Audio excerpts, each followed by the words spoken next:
This is Sky Sports Live.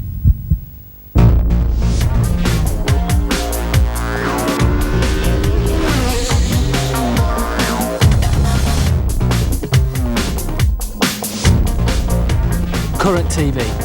Share your world.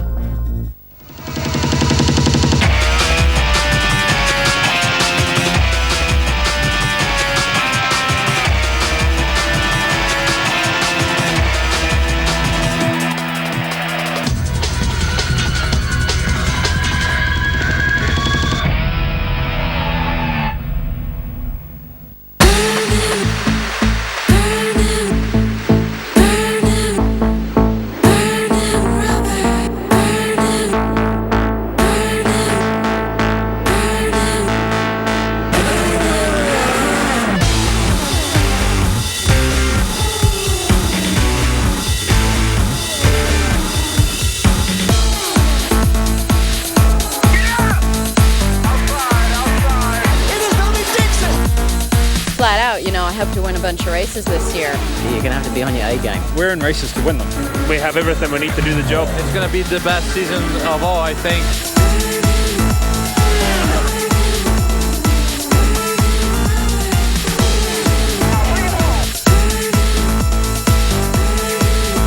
It's going to be pretty intense. I'm looking forward to it.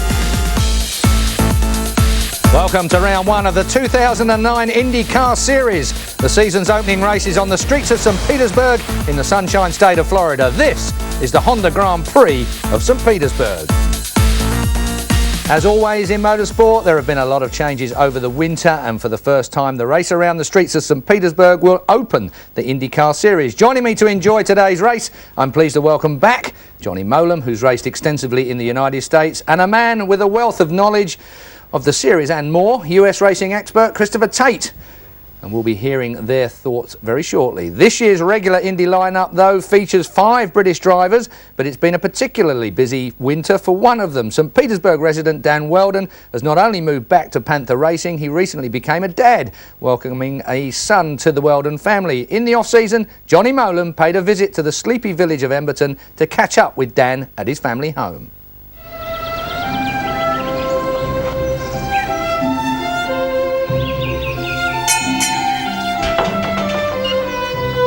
Good to see you. Good to see you, all right? Long time. Nice to see you. Come on in to the Wheldon household. You've had a little bit of time to reflect on 2008. Obviously, I would say on paper, certainly a great season. What are your thoughts on it? No, not really as positive as yours. It was one of those years where it wasn't necessarily bad, and it wasn't necessarily good. Obviously, Scott had a great season and really overshadowed everybody. We were always there or thereabouts. Something that we worked on in the pre-season was the road course stuff, and we really felt that we improved on the road courses, but didn't show it quite as well as we would have liked. We were running in the top 3 at Edmonton, and Marco came out of the pits and literally stopped in front of us. Watkins Glen would have been a strong result, but unfortunately we got caught up on the first lap. So there was some stuff there that really didn't allow us to show what we were actually capable of there. And the big race for me is always Indianapolis 500. I've had a strong career, but I definitely want another championship and another Indy 500. Now you're going back to Panther as their sort of #1 lead driver. How do you think that's going to be in terms of you almost feel a little bit coming home there, that you're feeling very comfortable with the team? How's it changed since you left? They've had a little bit of a lean time lately, but this is really, or I should say next year's really their year where they want to get back into contention.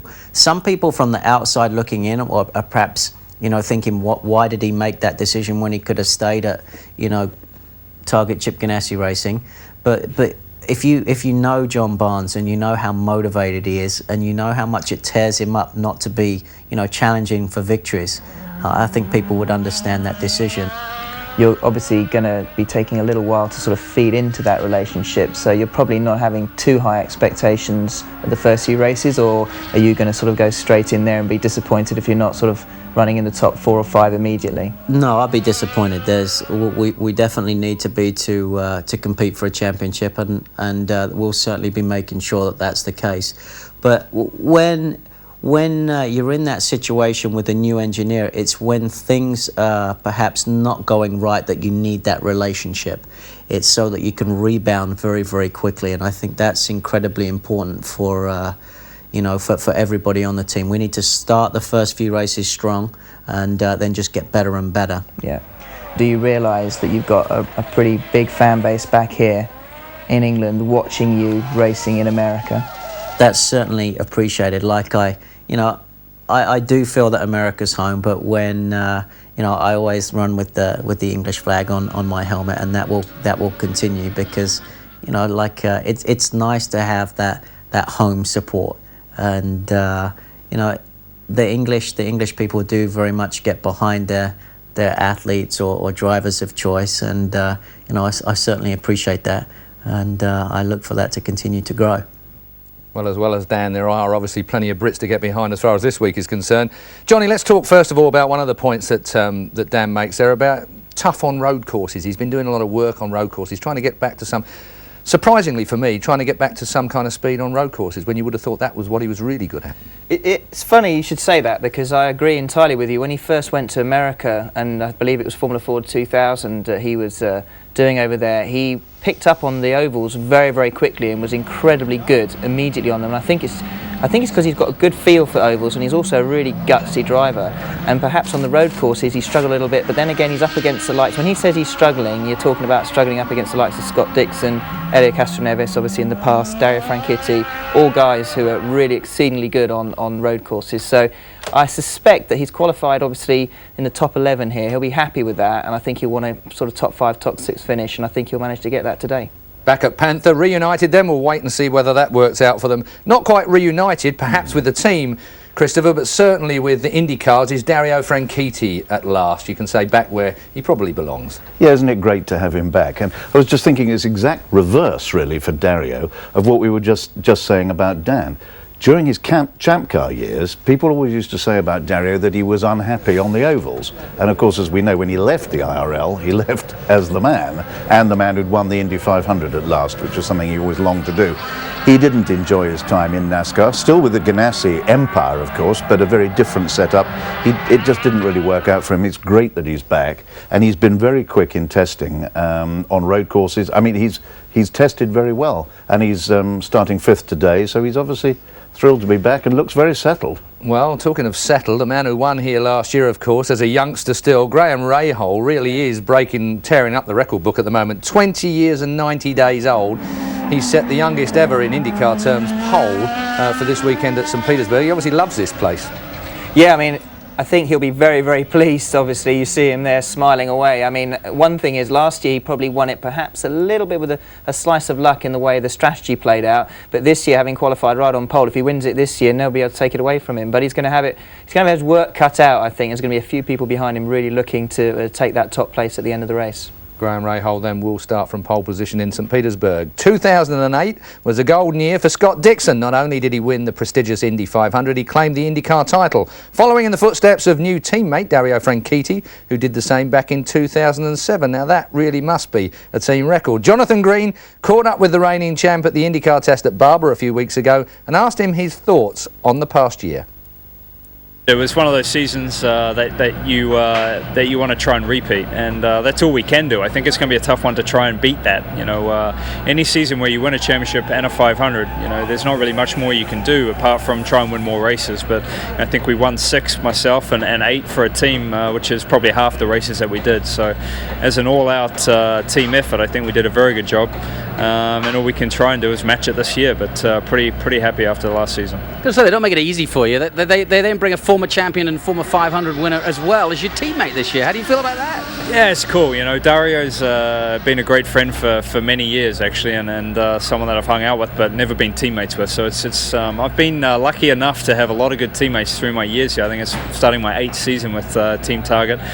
Looking forward to it. But Dario, fantastic driver, very well accomplished. I respect him a lot, and he's going to probably be my toughest competition all season. So to have that inner team competition, I think that's the most that you can ask for as a driver, and to have as a team the 2 last 500 champions and the 2 last series champions, we've probably got the target on our back, I guess you could say.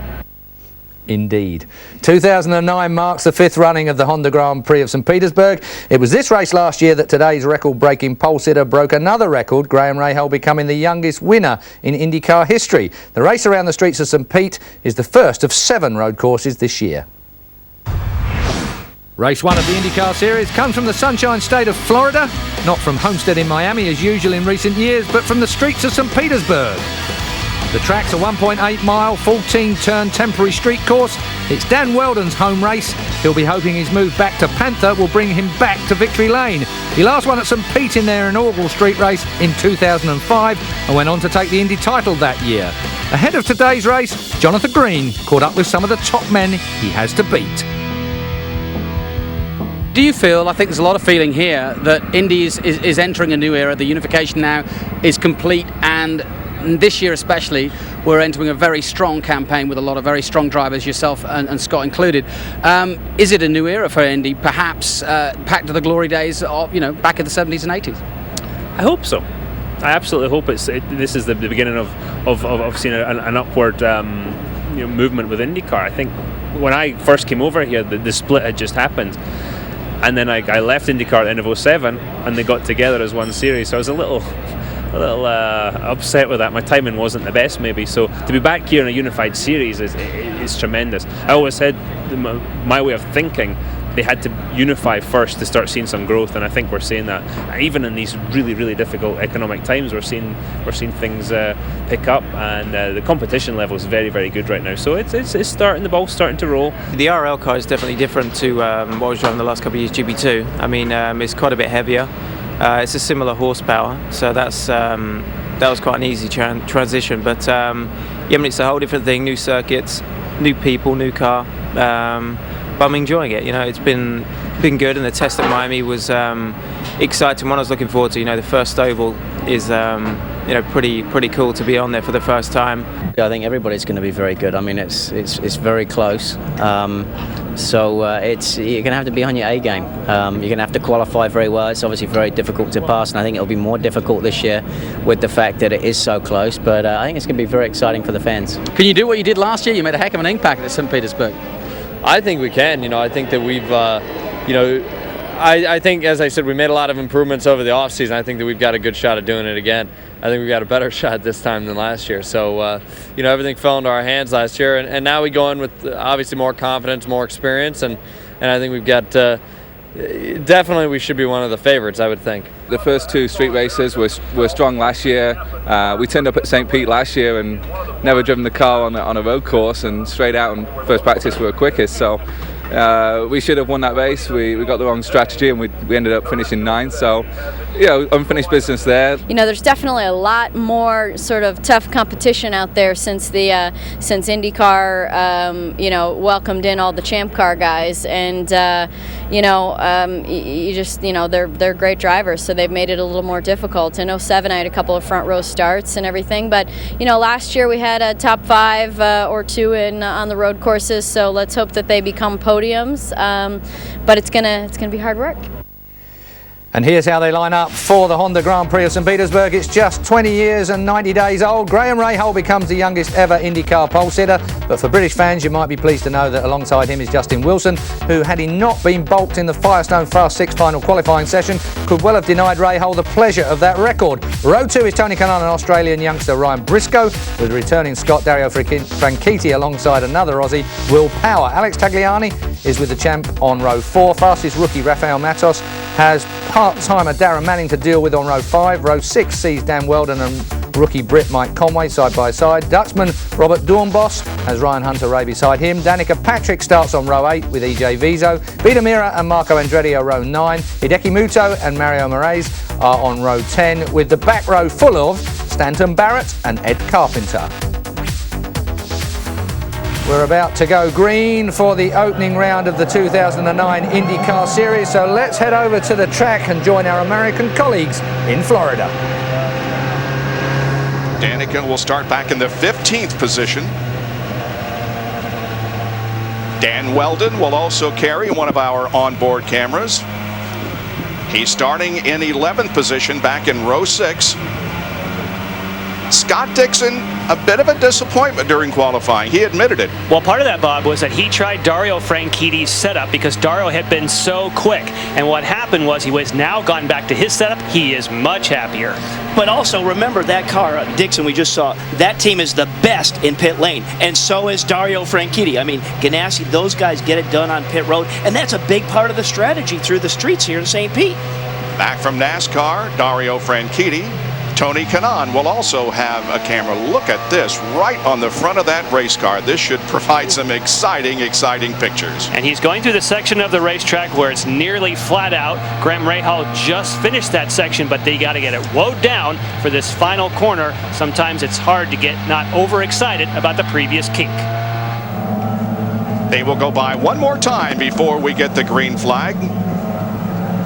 The pyrotechnics, the fireworks go off here on the main straightaway as this crowd settles in and the drivers warm up their tires, getting set for the start of the race. We're very glad that you joined us here on Versus for the start of the 2009 season. As I mentioned, it is a beautiful day in St. Petersburg.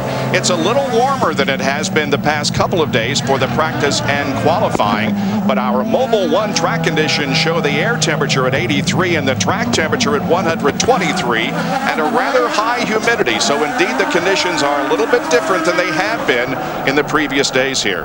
And when it gets hot, Bob, that means the track always slickens up. So there is a concern.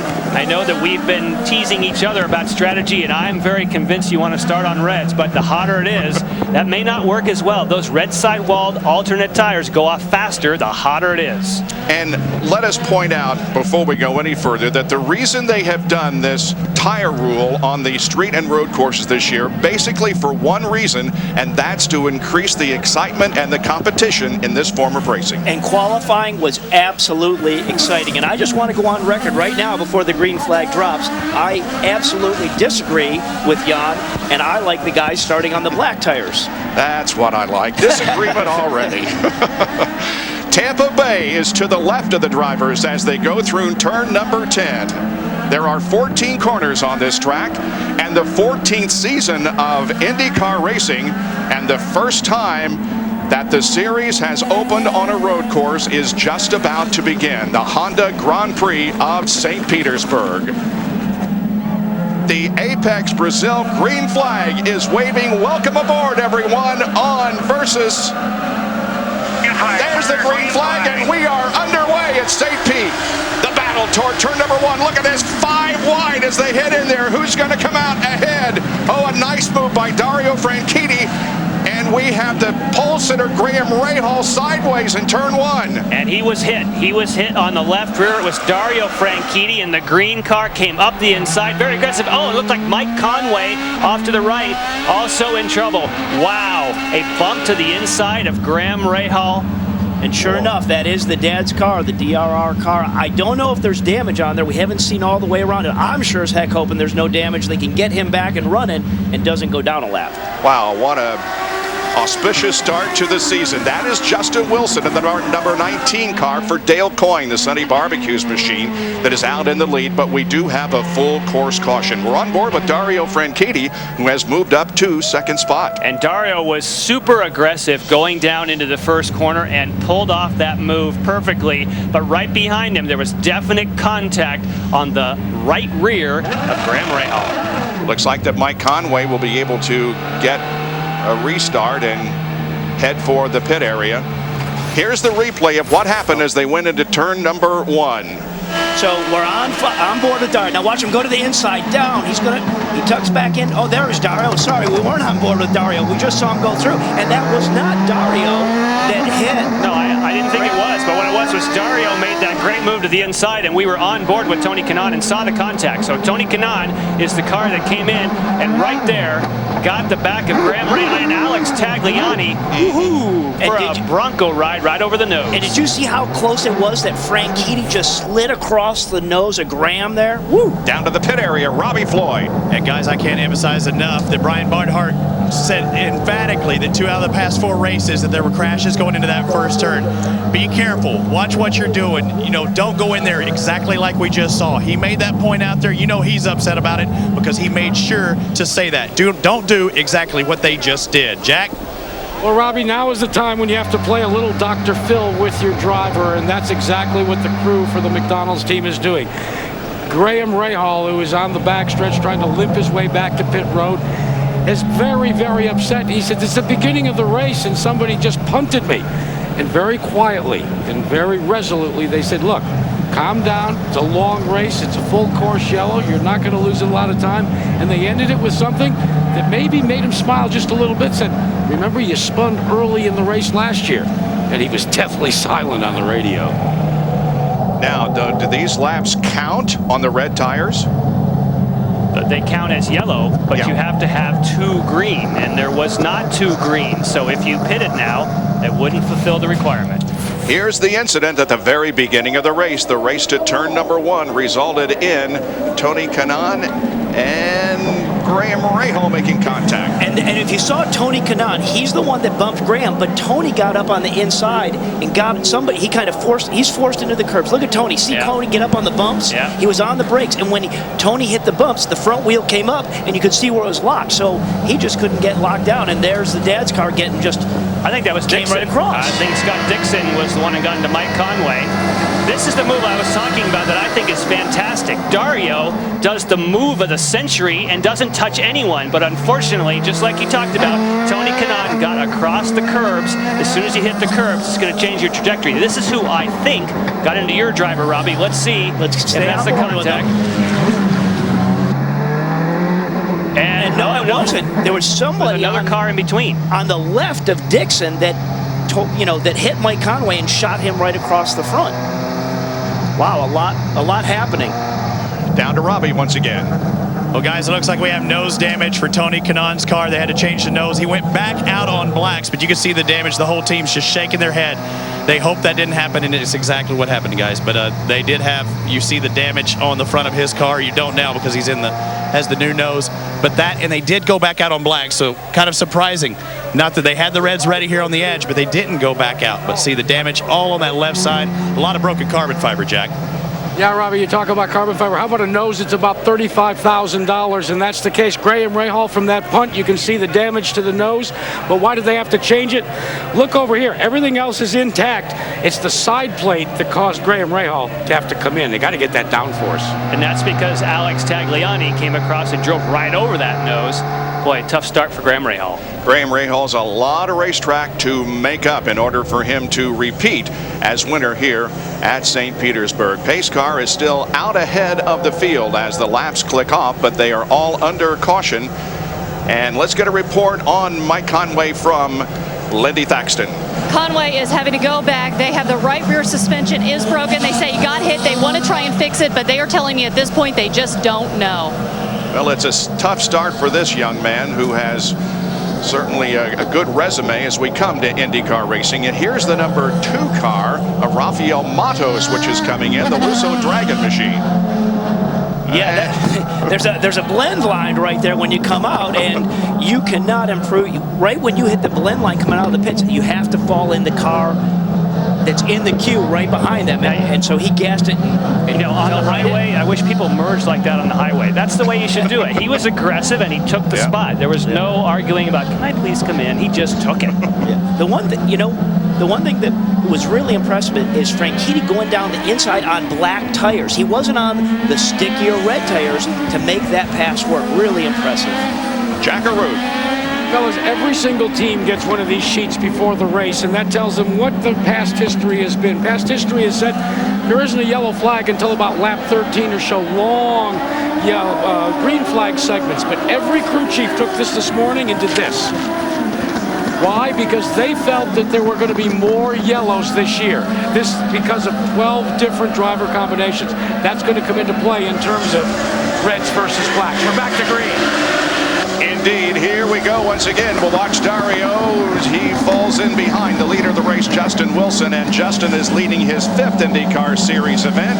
This is the first time that he has led since he won on the Belle Isle circuit last year. On board with Dario Franchitti in 2nd. That's Ryan Briscoe in 3rd and Will Power in 4th position. Oh, what a move by Kanaan. Of course, he's working working through slower cars because he did go onto pit road and get a new nose. So he's not necessarily, he's going to be a lot more racy, and he's bringing Graham Rahal with him. So they're trying to encourage Graham Rahal on the radio. Remember, this happened last year and you won the race. Obviously, a lot of cheerleading going on for Kanaan as well. He just went to 18th position.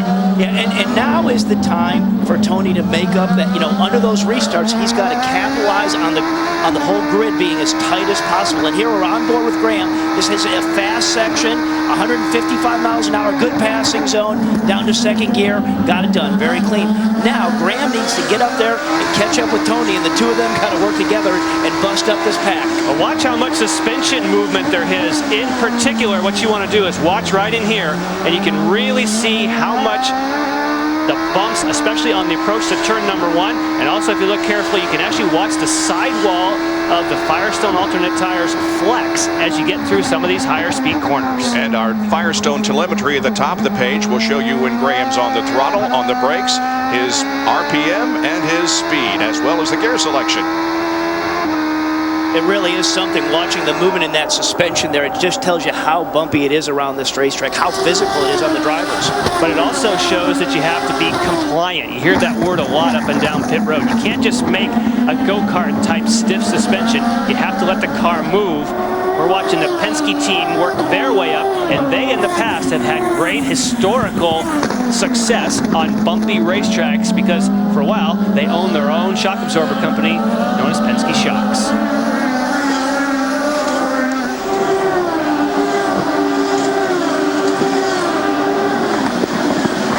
Straightaway completing another lap. Now we go back and talk about his teammate Will Power in the number 3 car, at least at this point in the season. And Will Power is absolutely showing that he's got the speed. And the one thing that the guys need to do at Team Penske is just manage Will Power. Say, hey, you already got the job here. You're doing a good job. We just need to bring you home. And if they can have him run all day, the results will come. The results will come. And that's because Will Power does not lack speed on street circuits. He is a rocket ship. But we talked a brief bit yesterday about how Tim Cindric is really good at managing drivers. At the top of your page, you can see the drivers that are on the primary tires and the alternates, or the red sidewalls. There is Scott Dixon, the defending champion of the Indy Car Series. And how about Darren Manning, who is running right ahead of him in that charter car for Dreyer and Reinbold Racing? That deal came together just a short time ago. And both those guys you just mentioned, we're looking there at Darren Manning, followed by Dixon. Both of those guys started on the black sidewall tires, a little harder compound. You see all the cars, when they swerve out of the way there, what they're doing is there's a big bump in the middle of that back straightaway. So the guys are just swerving to miss that bump, then they come back to their main brake zone to finish that turn. And it's very convenient because you weave right where someone would try and overtake you, so it's a handy place to have a bump. That's right. Oh, you're thinking about coming by me on the inside? No, you're not. I got to miss this bump. When we go to commercial, you will not miss a thing. We call it IndyCar nonstop on Versus. Justin Wilson leads Dario Franchitti after 7 of 100 laps.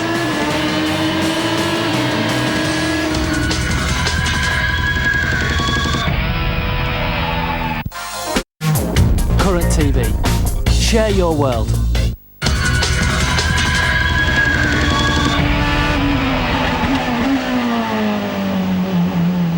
Was Franchitti 2 years ago in that orange and black car that just came down the inside to tap Kanaan.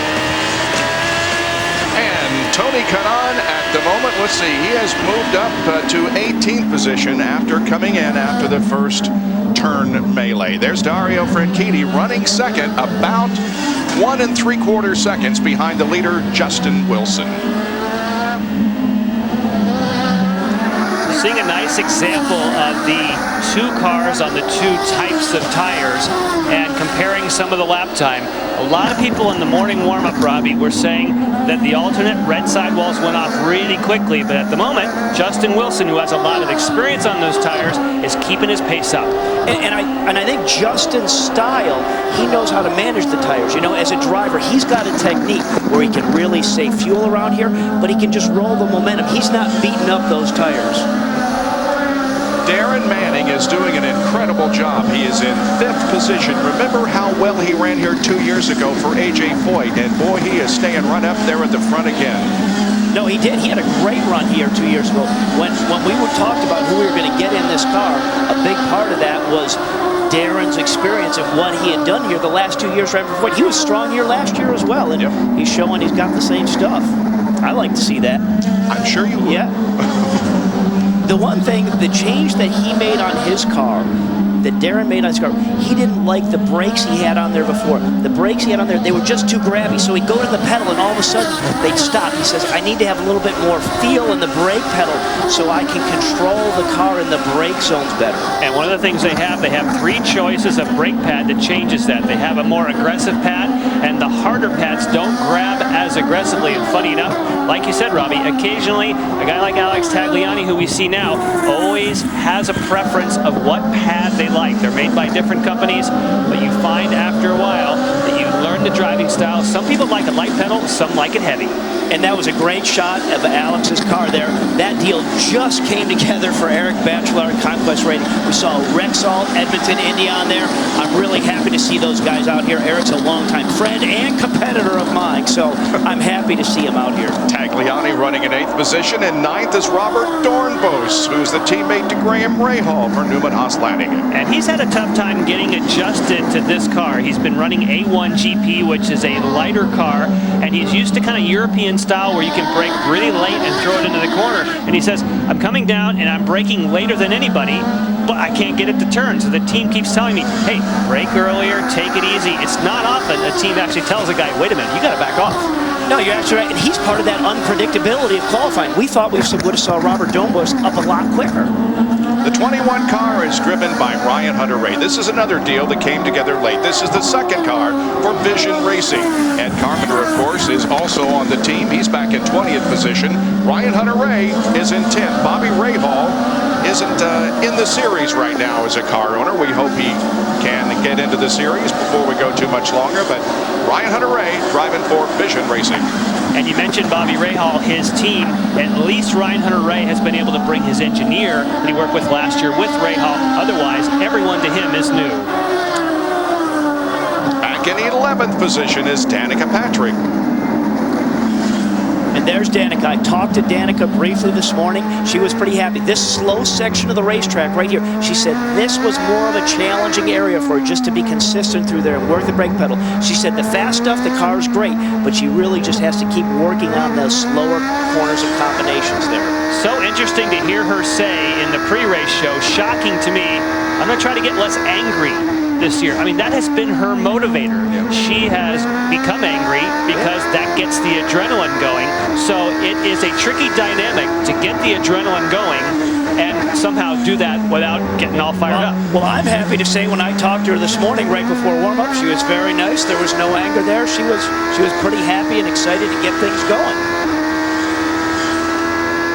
We can look, if you look out her front cam, if you look to the inside of those tire walls, and Jan, you can kind of do a little illustration. You can see the red rim right around the inside. So when we're on board, that's a good way to tell if we're on board with the black sidewalls, the red sidewalls. It's visible for us here on TV, and it's also visible from the grandstand so that the people who are sitting in the stands can see who's on the alternates and who's on the primaries. This section is all in 2nd gear right through there where we were going with her. Well, Dario is staying close, at least, to Justin Wilson, Jack. You know, Bob, I'm taking a look at the early going in this race after that snafu in the beginning, and guys, I'm beginning to feel like if I am Justin Wilson, I look in the mirror and see Franchitti and go, drats, simply because I've got the free space in front of me, but so far everybody's so close. I mean, the separation between Wilson and Franchitti is only a half second, and Ryan Briscoe's 2 seconds behind. Nobody's been able to separate from the field until you get down to about 12th or 13th spot. That's going to make this first pit stop really a gamble because it's going to be like feeding time at the zoo when they come on lap 30. And Jack, there's one thing. Yes, he looks in the mirror and he says drats, but he also says, man, am I glad he's still behind me, because if I can stay ahead with the Reds, that plays right into my strategy. The the top 5 after 15 of 100 laps in the Honda Grand Prix of St. Petersburg. It's Justin Wilson, Dario Franchitti, Briscoe, Power, and Manning. Wilson has led every lap so far.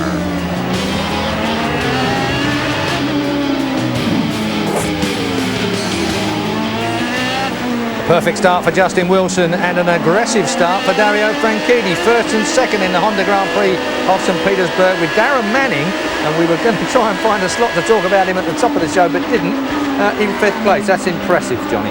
Yeah, I'm really pleased with Darren. He's not had a lot to do after leaving AJ Foyt, and to get a couple of races here in Long Beach, at least on contract for those two, and to have such a good showing here, he couldn't ask for more in terms of being able to stay in the series. And watching here Dario following Justin Wilson, this track is so incredibly difficult to overtake on, and the only place really you can have a go is into turn 1, which means you have to have a really good run off of the final hairpin corner, and Dario's just struggling with rear traction coming off of there, trying to get early in the throttle, and you can see he's getting oversteered. And if he has to be careful, because you tag the left rear on the wall there, you'll break the suspension. You know this racetrack real well because you've raced around here. I mean, it looks bumpy on a camera. What's it like when you're in a car? It's incredibly bumpy. I was just watching actually Dario going through, I think it's turn 6, and it didn't even look like there was a bump there, and I know for a fact it is so much of a bump there that if you don't actually really push your foot down on the throttle, it literally throws your foot completely out of the gas pedal. Christopher, of course, patience pays in some respects, and around a track like this, it might well pay here too for someone like Scott Dixon. Yeah, and that's what's so frustrating, to be out in a first corner incident. You've got to weep a little bit for poor Brit rookie and Mike Conway there, coming off at the first corner, being taken out in someone else's accident. But patience now is the thing. If you're prepared to sit behind and just let this event come to you a little bit, we hope that Darren and the other Brits can hang on there to do that. Of course, Dario being in a green car at the time, I mean, that was an aggressive move from him into turn 1, and at one point we thought it may have been Kanaan that got involved in that, but it was actually Kanaan that did tag your pole sitter, wasn't it, Johnny? I mean, at first it was a little confusing because we had 2 green cars being quite aggressive. One of them went through legitimately, Dario Franchitti. It was legitimate, wasn't it? It was. I mean, I wasn't confused, actually. I thought I could see it, but I thought... You're very polite, I don't think Dario did anything wrong at all. I don't think he was even particularly aggressive by Dario. He just got on the right-hand side. Tony Kanaan gave him a good car width and then some, and Dario basically just braked a little bit earlier than probably needed to on the inside with the bumpiness, but then after that it was a good move. This young man, though, has a lot of work to do after finding his wing wiped off and having to come down pit road, Christopher. Yeah, poor Graham. So he gets himself his pole, and within about 500 metres he's got a big problem. And it was interesting to hear how his team's been talking to him over the radio, trying to get him just calm down a little bit, there's time, let it come to you and so on. But he was certainly making a meal of some of his earlier on-board overtaking manoeuvres. Well, as we were looking at him then, of course, that was Tony Kanaan in front of him. I wonder if payback might just be coming up Tony Kanaan's way. Let's get back to the track and our colleagues at trackside.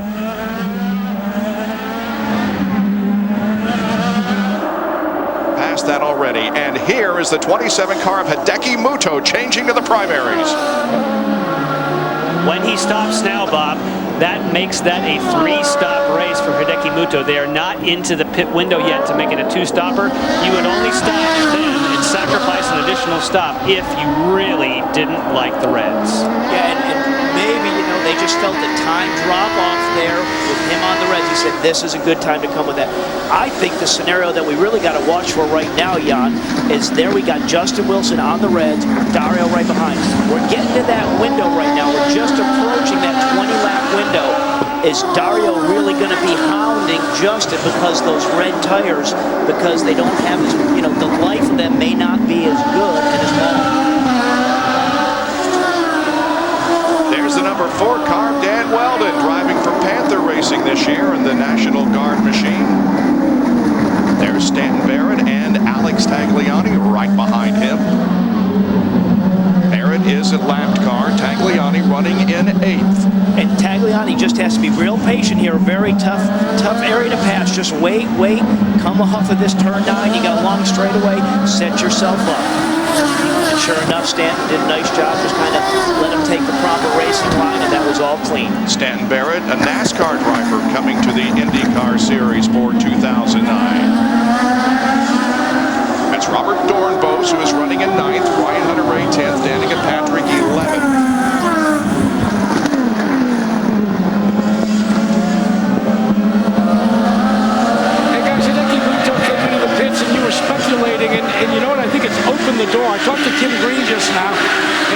said, look, we had to get the Reds off. Not that there was anything wrong with them, but if we came in early, got the Reds off, maybe before everybody sequences in about 10 laps, we might be able to get some spots.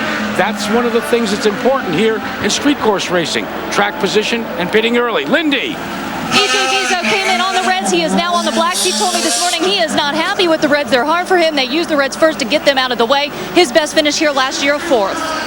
I'm not sure, Jan, you explain to us why you, if you were a driver or a car owner, would suggest that you start the race on Reds. Because in a case like E.J. Vizo, he's made an early pit stop because they didn't perform for him. Now he has the whole rest of the race to have his best tires on. And for Justin Wilson, his job right now, his only job is to keep Dario Franchitti behind him and see if he can make it to lap 34 to make it a 2-stop race. If he does that, Dario will go on to the red sidewall tires, and everyone here for long runs wants the blacks. The trick is, get it out of the way early. And that's why these next 15 laps, watching what happens with Justin Wilson on these Reds, see where he goes with that, because then that will tell the story maybe as we get later to the race and the guys on the blacks that haven't been out on the Reds, what they'll do with them. Now, between you and me, because you know we have alternate strategies here, if Justin keeps him behind, the red strategy works. If he can't, then your strategy is the one to have. Yep. That's Dale Coyne, the car owner of the leading Justin Wilson. Now, let's go down to Lindy Thaxton.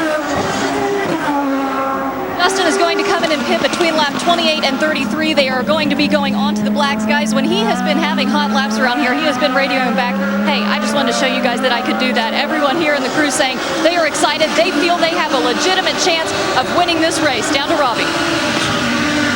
Well, Scott Dixon's supposed to come in about lap 34 or 35. We're expecting about the same thing from Dario Franchitti. And you're right, guys. They're trying to stay as close as they can to Justin Wilson. That's the goal, of course, the red-black differential.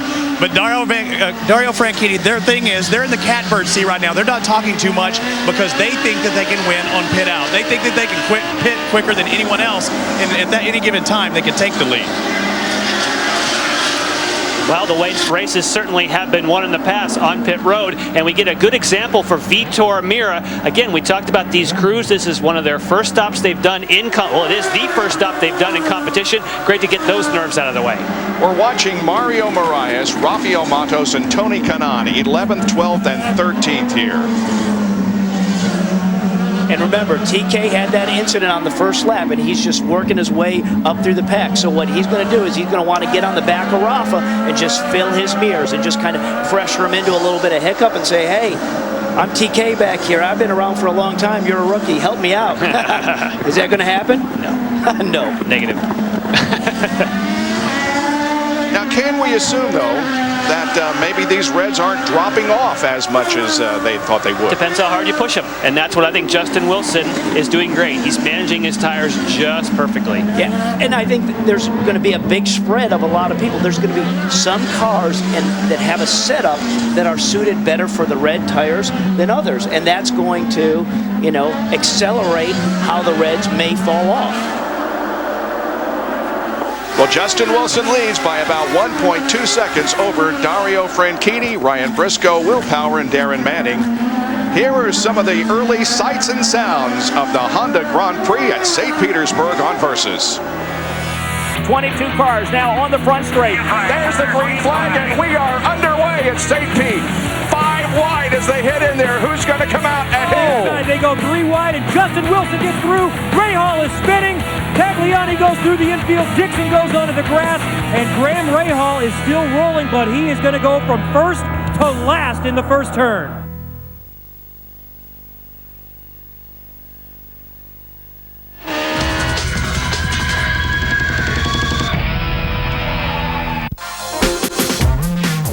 Current TV. Share your world.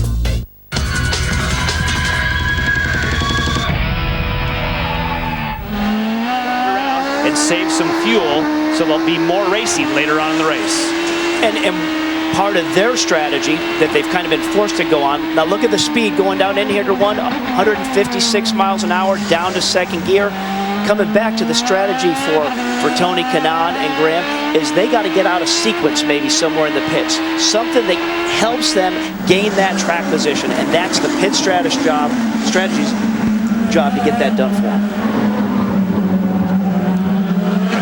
behind Mario Moraes, who's driving for KB Racing Technology this year.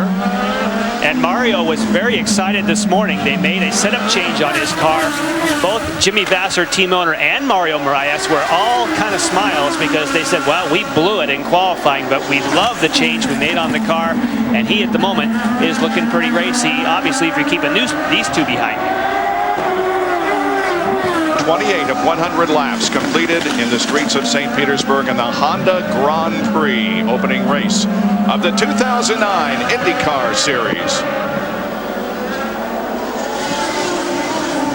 You know, and I was just looking over at the lap times, and Justin Wilson, who has now done 27 laps on those red sets of tires, he's running as fast, if not faster, than anybody else on the racetrack, and especially than Dario Franchitti, who's in second chasing him. So Justin is pulling that gap out.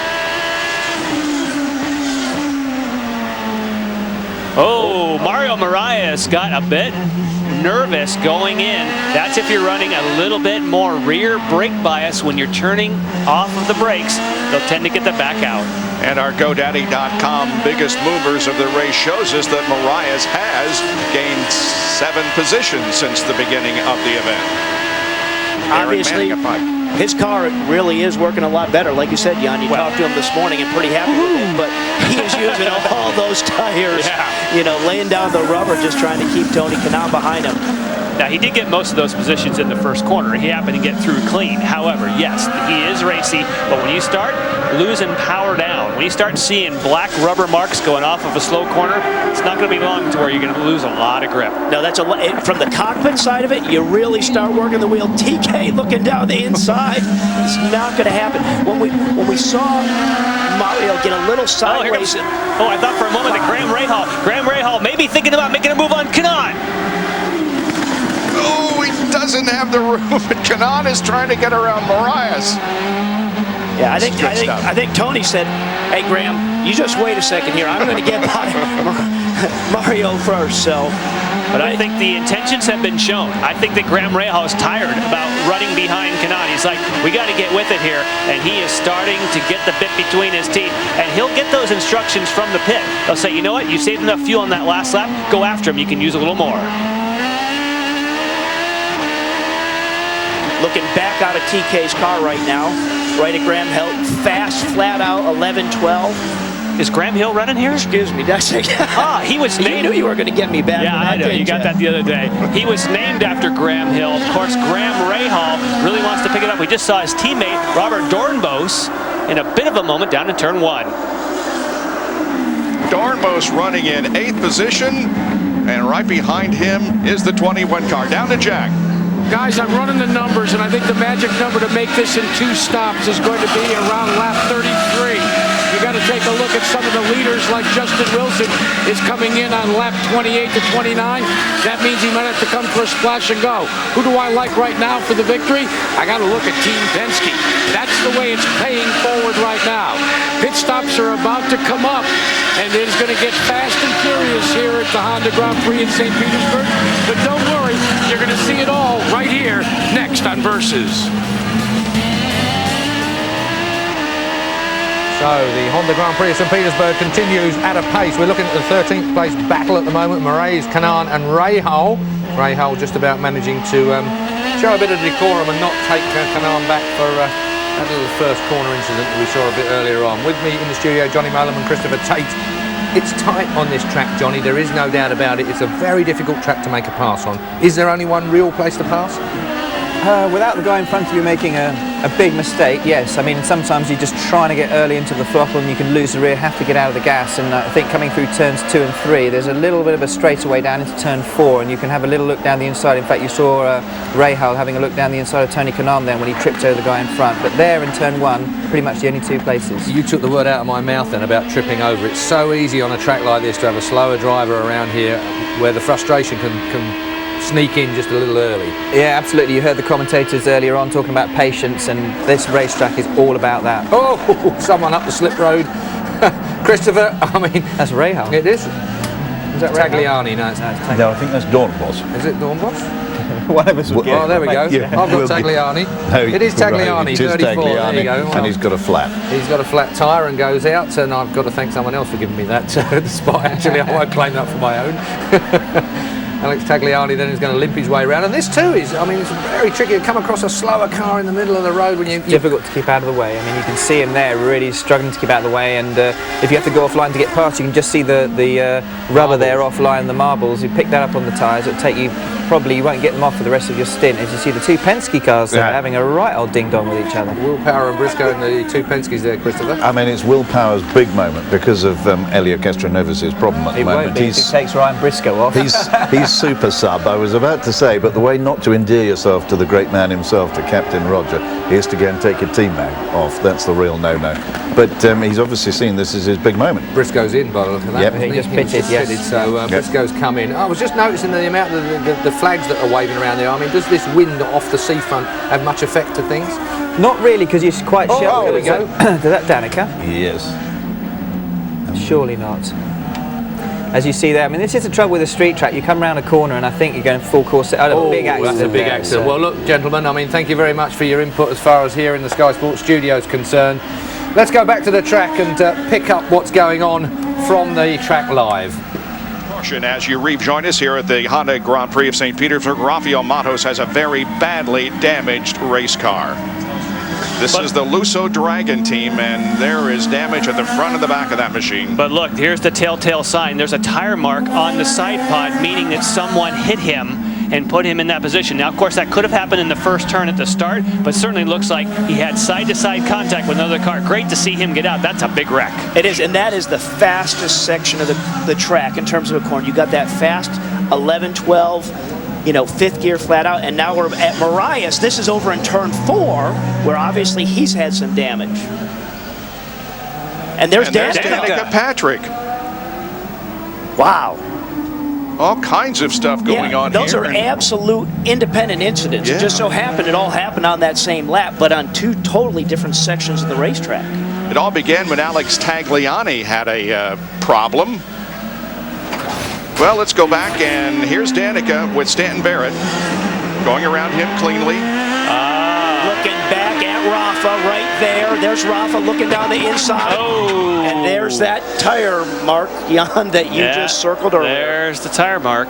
But where's Danica's car? Because, Danica took as hard a hit as anybody. Wow. Man. Thank goodness for those tires. Oh man, that is a big wreck.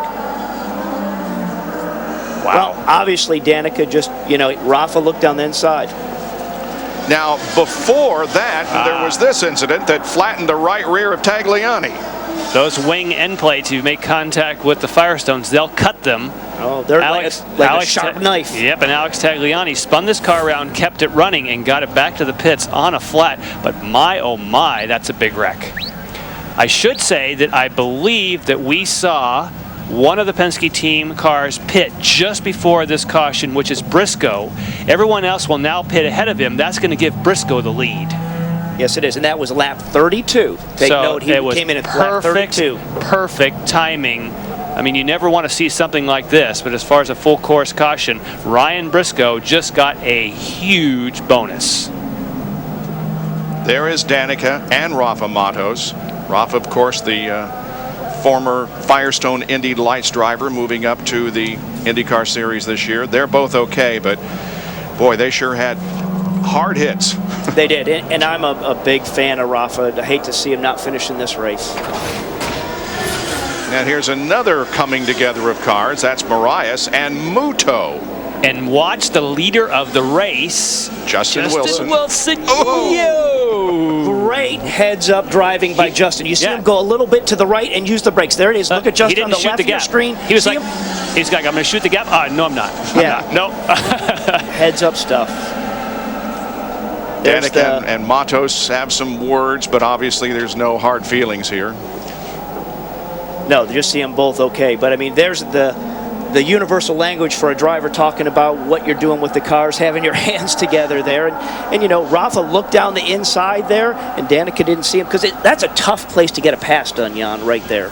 That was a very, very low percentage place to make a pass. Yeah. Obviously, he had a run because of traffic, but that's a very low percentage move.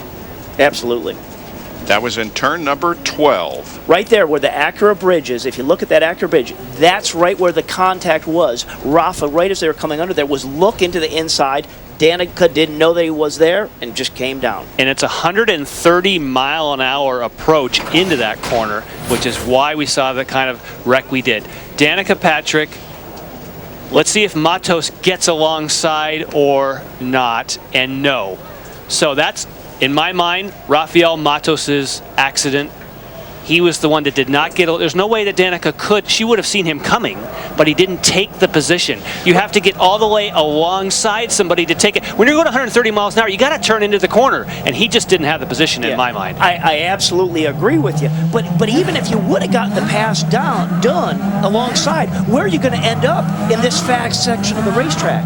You know, you got to think ahead of where it's going to put you.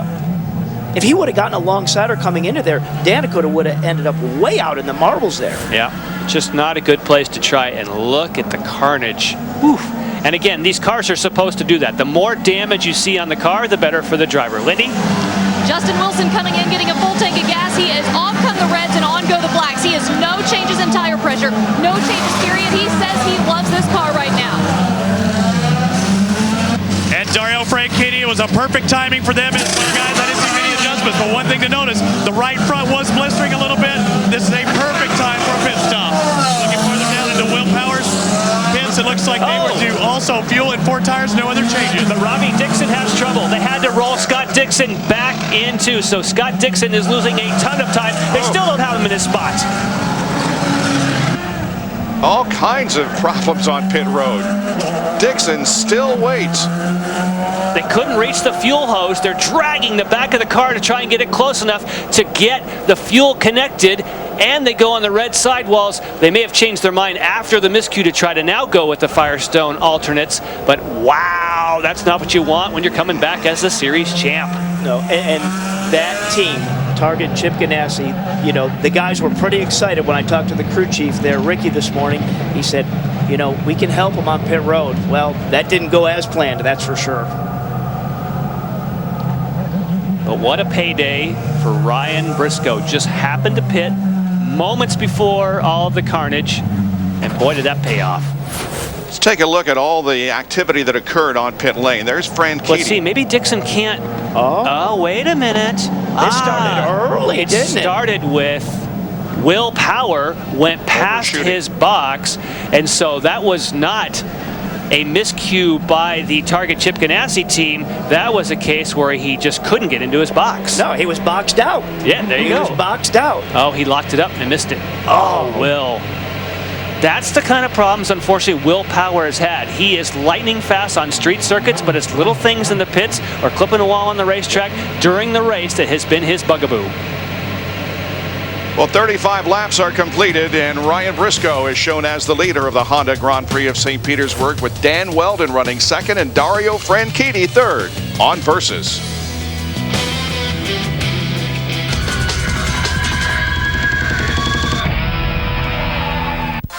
Current TV.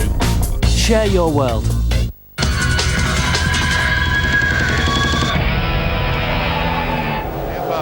Bull riding competition. I'd love to watch that. And WEC action tonight at 9 o'clock. Plus Sports Soup right after that. All on Versus tonight. Back in 2005, there was an incident between A.J. Foyt IV and Elio Castro Neves in the same corner, a little bit further down the racetrack.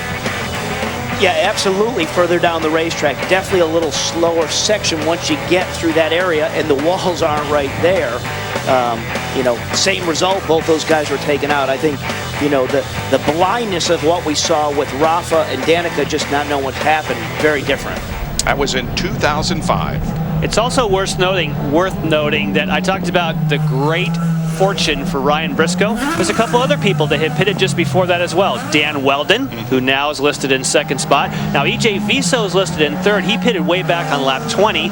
Ryan Hunter-Ray in fourth. He was on 32, and Dornbos pitted on lap 30. So Ryan Briscoe wasn't the only beneficiary of that slightly earlier strategy. And what a great way to do it. You come in a lap early when you actually can't make it a two-stop race, and it totally ends up paying dividends and makes you go to the front. And now with this long yellow right now, Jan, it really does make it a pretty easy two-stop race for some of these guys that have come in on that lap number 32. And the only person that left off, Marco Andretti, went all the way kind of from the back to 6th by making a stop on 17. Now, of course, that means he'll be in the pits not too long, but he at least got track position. You bet. We look forward to our coverage of the Indianapolis 500 on Versus this year with qualifications and a post-race show. There is A.J. Foyt's team. He, of course, a four-time winner. The Indianapolis Motor Speedway is celebrating 100 years of worldwide leadership in motorsports entertainment, and throughout the year on Versus, we'll bring you eyes-on centennial moments of history at the world-famous Indianapolis Motor Speedway.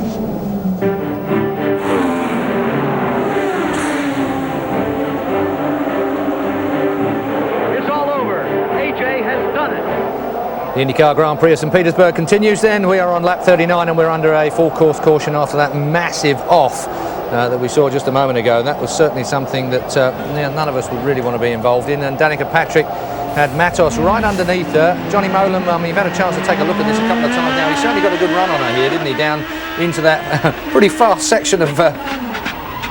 It's a tricky one. I mean, the commentators were saying that they felt it was Matos' fault, and certainly from this angle I would agree with that, but then when you look at it when you're in car with Danica with her camera panning around, Matos was at least 3/4 of the way down the inside there. It's a tricky place to overtake. He was very ambitious, but it's a big off, 50-50. It's a big off.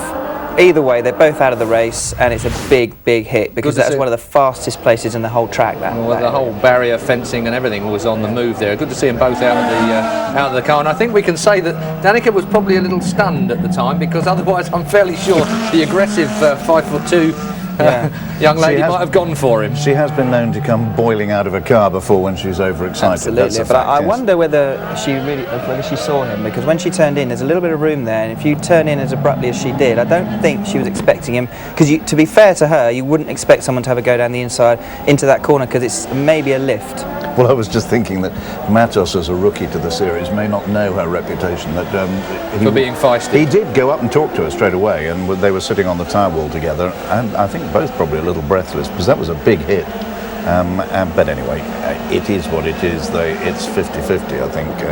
But Johnny's convinced that she didn't see him. Well, we're on board now with Dario Franchitti. He's not got to worry about any of that, of course. He's got enough of these hands with what's going on in front. We're only about just under a lap, I would suspect, from a green flag again. They've had the sweepers out to get all that carbon fibre off, of course, otherwise we've been having a puncture fest. Well, and we've seen one or two punches already, but I think that was generally caused by those nice little razor slicers at the end of this special, the high downforce setup they use for this street course here, with the little strakes at the end of the front wing, did cause that puncture earlier on. Robert Dornbos there as well in 5th place now. He's having a good drive here. Justin Wilson's dropped to 7th as we cycled through there. Just a quick comment, of course, we saw Scott Dixon having an absolute mare of a day when someone had blocked his box. And it's one of the things that the IRL teams have trouble getting to grips with initially, because on all the oval tracks, Keith, there's always so much room in the pit boxes to work. You come to a street course, it's really, really tight and narrow, and they just really got themselves into a tangle. Scott Dixon then down in 16th place now, mostly because of that. Let's go back to the track. We're on board with Dario Franchitti because they're about to come green. A little bit earlier, but it came at the exact right time for that, guys. Looks like we're going back to green. Indeed we are. The field comes off of corner number 14 onto runway number 25 here at Whitted Airport in St. Petersburg. Back to green. Ryan Briscoe, the leader, and everybody falls into single file formation almost through turn 1. And Justin Wilson still trying to fight side by side. And he thought for a moment about Dornbos, but he thought maybe not. We got to think about, all right, now he's going to the inside of Dornbos. And he's up alongside him. There's a good clean pass. Yes, he's got it done. Look at Franchitti trying to follow along in behind him. And right behind him is Graham. Graham Rahal knows now is an opportunity to make up for some lost ground, and he's right behind In fact, I think that Franchitti may have made an aggressive move to get, I'm trying to think if Rahal has lost a spot or whether he's now right in the back and gaining on Franchitti. And Franchitti had a run on Dornbos in front of him. Here, look at that, pick it up. Franchitti's looking down the inside. No, I'm just going to tuck back in.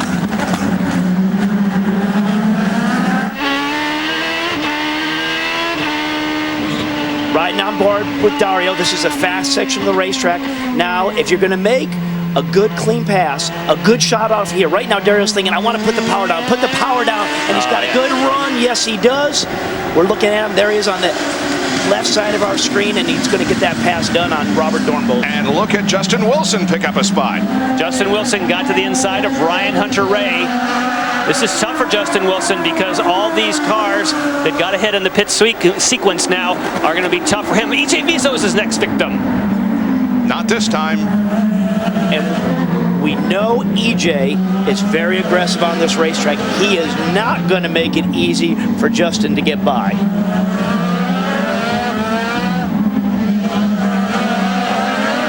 Off corner number 9, Tampa Bay to the left of the drivers.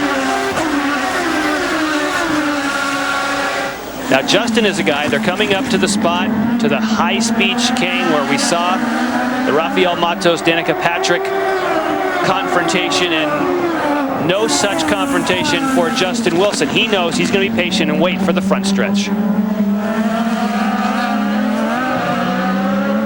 Coming down to complete number 42 at St. Petersburg in the Honda Grand Prix.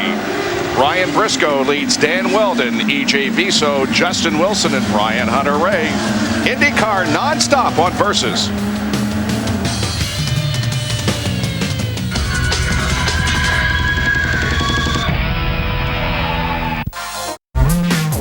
Current TV. Share your world.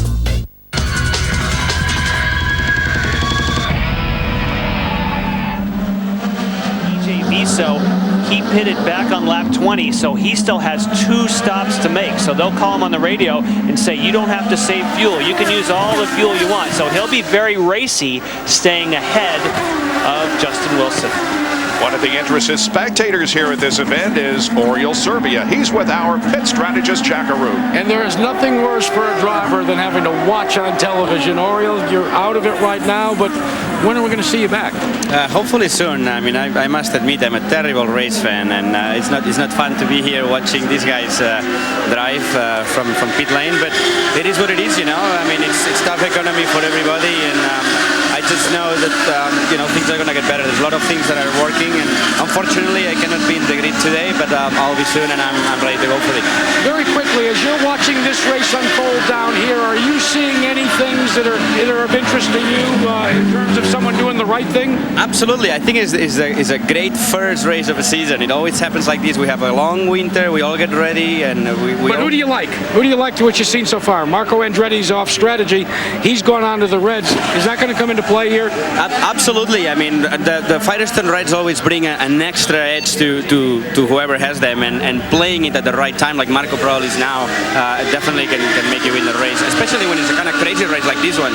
Yeah, it is a crazy race, and guys, the strategies, that's what keeps unfolding, and it's become so fluid down here. I'm starting to notice that people that thought they knew, kind of like Jim Morris said, you think you know, but you just don't know anymore. I love the way Oriol Servia rolls his R's. I wish I could do that. Oh, when you're from Catalonia, it comes a little easier. Here comes Weldon. There's Viso running in 3rd spot. He was one of the few cars that had a massive change in balance when he would go between the 2 tires. Many people said, you know, the grip changed, the whole overall grip level changes, but in his case, he put on the Reds and had massive understeer, and so he'll be happy now that he's fulfilled his requirement. He will be unhappy that he has to make one more pit stop than all these people he's racing with right now. His best finish of 2008 was right here in the streets of St. Petersburg. Finished 4th, led 12 laps. Little debris on the racetrack there, out of the groove. Justin Wilson in the 19 Sonny's barbecue car for Dale Coyne Racing is running 4th. Yeah, and showing pretty good patience there. I mean, you know, he's just smart enough to wait for the opportunity to set himself up on EJ, and that hasn't presented itself, so he's just pacing himself along. There's still a lot of racing left. He started 3rd, finished 9th here last year. There's the leader, Ryan Briscoe, and the captain, Roger Penske, is watching his drivers here. One of them is leading the race in Ryan Briscoe. Will Power now runs in the 12th position. Ryan Briscoe shown as the leader of the race. 47 laps completed at the Honda Grand Prix of St. Pete.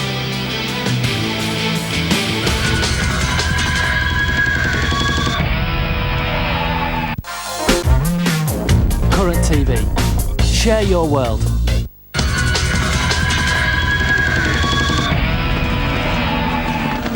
Right ahead of him is Dan Weldon, and right behind him is the Justin Wilson car. Now, EJ Viso entertained a group of at-risk students from Thomasville, Georgia yesterday, giving them an idea of what the mechanics are like and some of the responsibilities of the team. EJ Viso currently running in 3rd position. There's Graham Rahal. He's back in 7th. Dario is 6th. On board with Dario right there. This is a slower section of the racetrack at 4, 5, and 6. Again, just a rhythm section here. And as you come on here, turn 9, the racetrack really falls away right there. There's a big crowd on the road. You don't get a sense of it riding on board with him, but there's really a big crowd on the road. Flat out kink, 156 miles an hour, down to 2nd gear. And he was happy with the alternates in qualifying, but they made a bit of a mistake because they had no experience with the alternate tires. The first set he put on, they said took a little while to come in, so they made an adjustment. The second set came in so quickly, he missed the sweet spot. Well, they've learned that lesson now, and we have seen that once you get some rubber on the racetrack, you can still be really... And EJ Viso locks an inside right front, and that allows Justin Wilson to get closer. That's a good battle here for 3rd spot. Let's see if Wilson might act here quickly. Getting to the inside. Is he going to do it? Yes, he did. Now look at the difference on a guy like Justin Wilson who gets all the way alongside. There was no way that EJ Viso could turn into that corner if he wanted to. That's the way you do it. Yeah, and it was his patience that paid off. He saw that little mistake from EJ going into turn 1. He's like, okay, now's my time. So he got right up there on his gearbox as you go through turns 2 and 3, and a good, clean pass. No risk.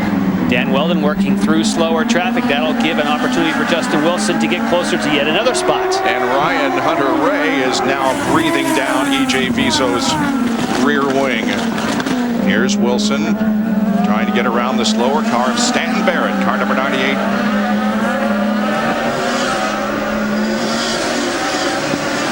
Countdown 1, countdown 1.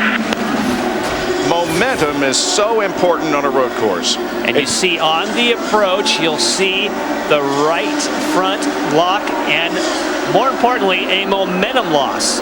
The moment that you do that, then you smell blood if you're Justin Wilson, and what a move, Robbie. It sure was, and there it is. He's up alongside of him.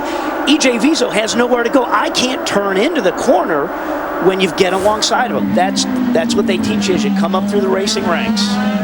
Sometimes you listen, sometimes you don't. Sometimes you force the issue and you end up in the tire wall. Well, we all know once the green flag drops, when you're a race driver and you get the helmet on, all bets are off.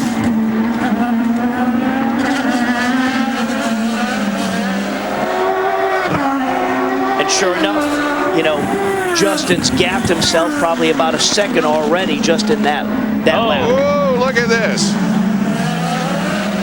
All stacked up right there with that blue and white car, Stanton Barrett, as they were under the braking zone, and just kind of that whole queue worked their way through. Among the cars there, Scott Dixon, who's back in 14th after an absolute train wreck on pit lane.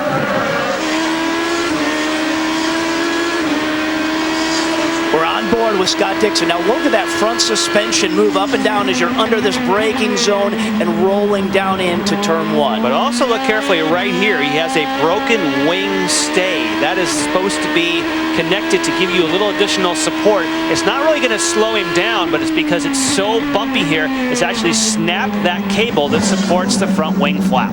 And like you say, that isn't going to slow him isn't going to slow him down very much. And we've noticed earlier that was broken, so I don't think that's going to be an issue. No, but I'm just saying it's representative of how bumpy it is here, and it tends to snap parts.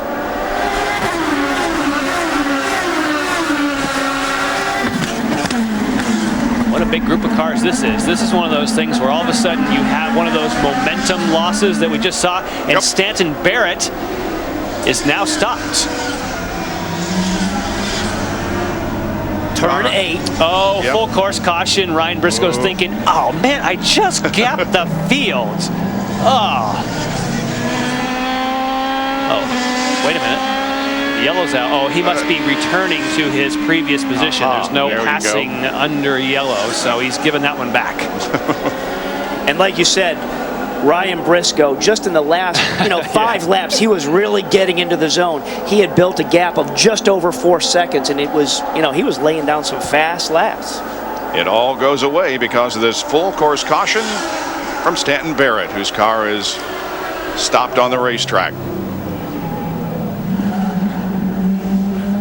There's Ed Carpenter, who is the last car on the lead lap, back in 15th spot.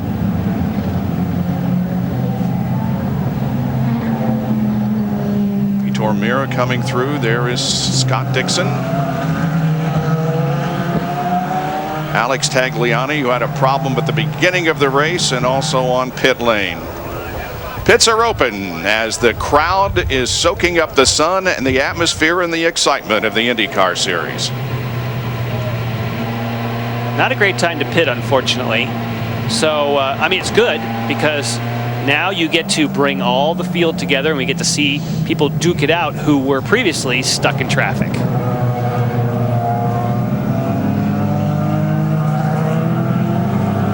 There you say, EJ Vizo, he just ducked off. Yeah. The last time he came into the pits was 20, so that's why we saw him go off there. And like you say, not a favorable time. Down to Lindy. EJ Vizo in for fuel and new tires. He has advanced the most laps of anyone in this race. He started 16th, got all the way up to 3rd. Clearly, he feels more comfortable on these primary tires. And here he goes. Robbie. And in Ryan Briscoe's pit, nothing. He didn't turn in, guys. He was out in front, did not even want to turn in. They're doing some stuff to Will Power's car right now, so we're already seeing maybe some fuel stuff going on, little, chicanery. I don't know what you want to call it, but Will Power's off, but Briscoe did not come in. Well, we didn't expect Briscoe to come in, but I'm trying to look and calculate why they would have brought Power. So I'll get back to you on that one. That was unexpected. We knew Viso was going to turn on the pit road. That we knew was coming. But interesting strategy for Mr. Power. Maybe there was something they didn't like in the handling of the car, or they felt something was, he had flat spotted some of the tires, because I think he came in last time on lap 35, which easily makes it, a 2-stop race for you, Young. Yeah, he's going to have to stop again. That's the thing. There's no way you would come onto pit road unless, like you said, you had something that really needed fixing. Ryan Briscoe has led 9 races in 2008, including 6 of the final 9, and 2 of his 3 wins came in those final 9, including a win in the non-points race at Surfers Paradise in Australia. All right, getting set for a restart here. The Apex Brazilian restart green flag drops. Here we go. Look at Justin Wilson to the inside of Weldon coming into 1. Not going to be able to make the pass. Ooh, I thought he had a great drive off that final corner. Oh, but Weldon for a moment there looked like he slipped coming off of 1. Let's see, the next good opportunity to pass is getting into turn 4. No, too big of a gap right there back to Justin Wilson. But boy, Justin got a great run off that final corner. And that could be a case where the Panther car of Weldon runs a little less wing, just a different strip on the back of the rear wing, because you would have thought the way that Wilson got off that final corner, he should have been able to blow by Weldon. and you got the trade-off, you know, putting the power down with more downforce. That's good on the initial acceleration, but then at the tail end of it in the higher speed stuff, your acceleration stops, and maybe that was the case. I did look at the car this morning, and they weren't trimmed out this morning, so it may just have been a case of Dan Weldon just doing a great braking job into turn one. Absolutely. Briscoe opens up the advantage over Dan Weldon. Everything is in good shape as we complete lap number 57. Ryan Briscoe leads Weldon, Wilson, Ryan Hunter-Reay, and Dario Franchitti at the Honda Grand Prix of St. Petersburg on Versus.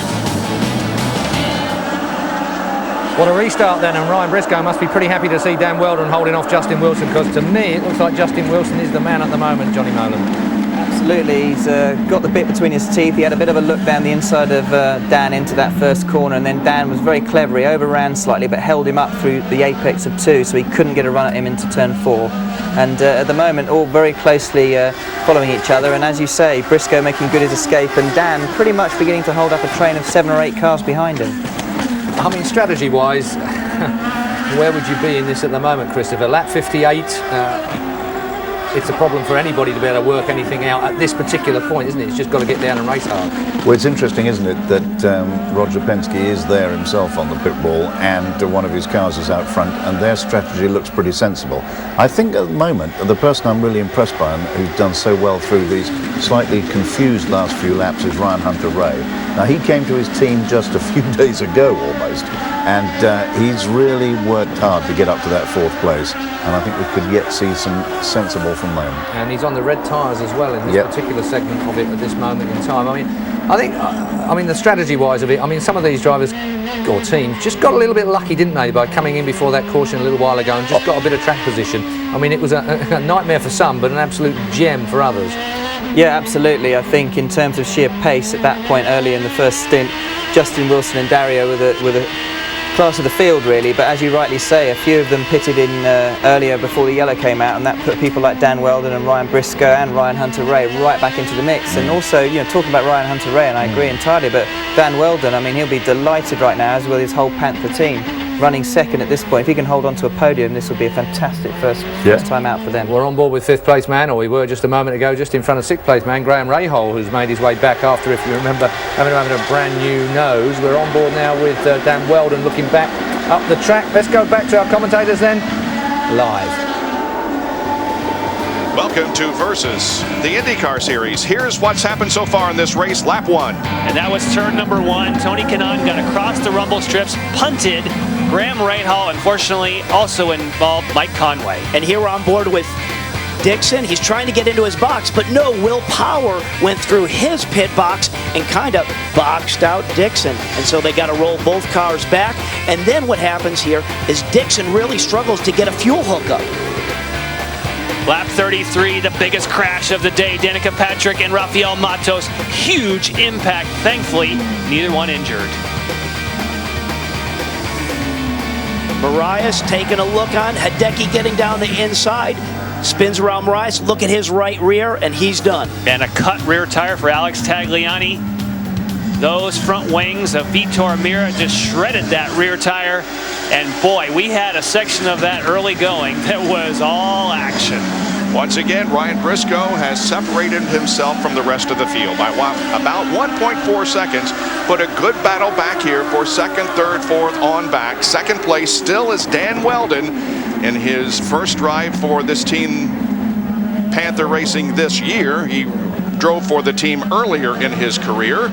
Justin Wilson running in 3rd position there in the Sonny's Barbecue number 19. Ryan Hunter-Reay 4th, and Franchitti is running in 5th position. Well past the halfway mark as we go down to our pit strategist, Jack Arute. Hey guys, you remember when I took the race history and I crumbled it up? I had to go dive back into the wastebasket because that's exactly what Tim Cindric has done. I went down and talked to him about why he brought Will Power in. He says he's gone back to the paper saying in the second half of the race we're going to have a few cautions. And he said, look, I need to try and do something to gain some track position. He said, I know I'm going to have to pit most likely for a splash and go. He says, but what the heck? Let's roll the dice. We're not good enough to run up front. Let's find out what else is happening down here on the pitch. Let's check in first with Lindy Thaxton. Lindy. I'm with John Barnes at Panther Racing, and Dan Weldon has said, I am so happy to to be home with Panther Racing, and I would not be here if I didn't think that we could do what he is doing right now. Yeah, well, it's really good to have him back. Part of our family, and you know, him with the National Guard is just a great marriage. He does a great job with us. What are you hearing him say over the radio? Let's get this thing done. He wants to win. He's feeling the pressure from behind, certainly. Let's get to Robbie Floyd.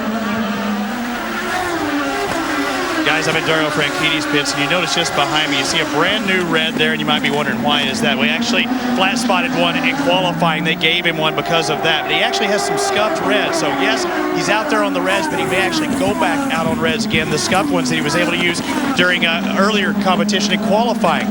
Now, he told me, as John had talked about earlier, that he really liked the reds. Those things were well working for him. So when you have something to fall back on, some extra, some scuffs, that's a good thing. As the track rubbers up, the more rubber you have on the racetrack, the better the alternate red sidewalls will be, but that's going to be risky to try it at the end of the race. And we heard from his crew guys that the red tires is great power down. When Dario puts those on, it really lets him go to the throttle hard. Let's take a look at our GoDaddy biggest movers. Ryan Hunter-Reay started 14th, currently runs in 4th position. Weldon also with a good move, as did Muto, and Ed Carpenter has gone from 22nd to 15th. GoDaddy.com, where you can make the web your domain with a .com name for less than $1 a month. There's the interval between first and second, and there's not much interval between second, third, and fourth.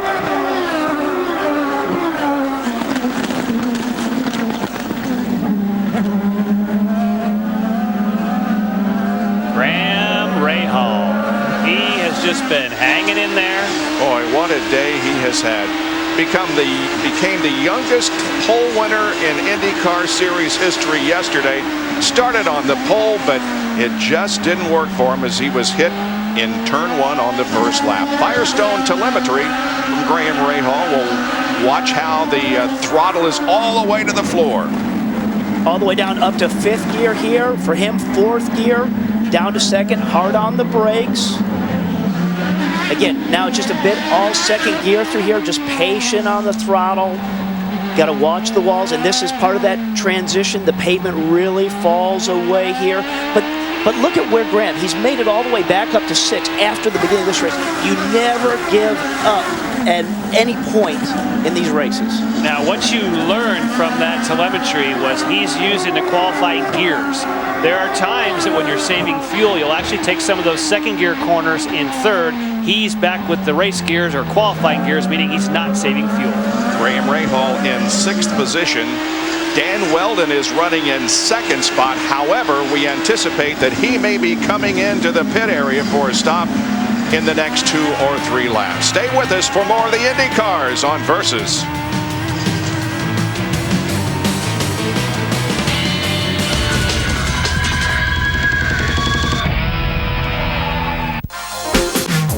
Current TV.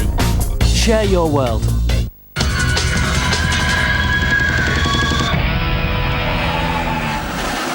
He's also going for alternates. So the track's rubbering in, and that's the choice at the moment, is the faster, the more aggressive tire. I think the big shocker there was EJ Viso going with that sticker set of reds after the problems they had with him. He just said it brought on such a big push. Obviously, they made some adjustments to the balance of the car to go with that. These are all people that are rolling the dice, trying to make big position moves. Interesting to see what the leaders do. Oh, here comes Briscoe and Weldon, 1st and 2nd on pit lane. Now, anytime a driver comes down pit lane, you think this is when they could catch their breath. This is when a different game comes on. Down to Lindy. In comes Dan Weldon. He is getting fuel and new tires. So far, they've only made tire pressure adjustments today.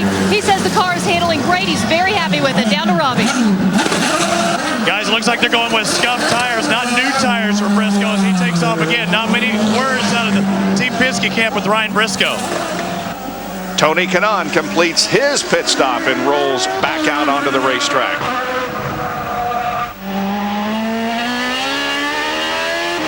Tony Kanaan moving back onto the 1.8-mile street circuit here in St. Petersburg.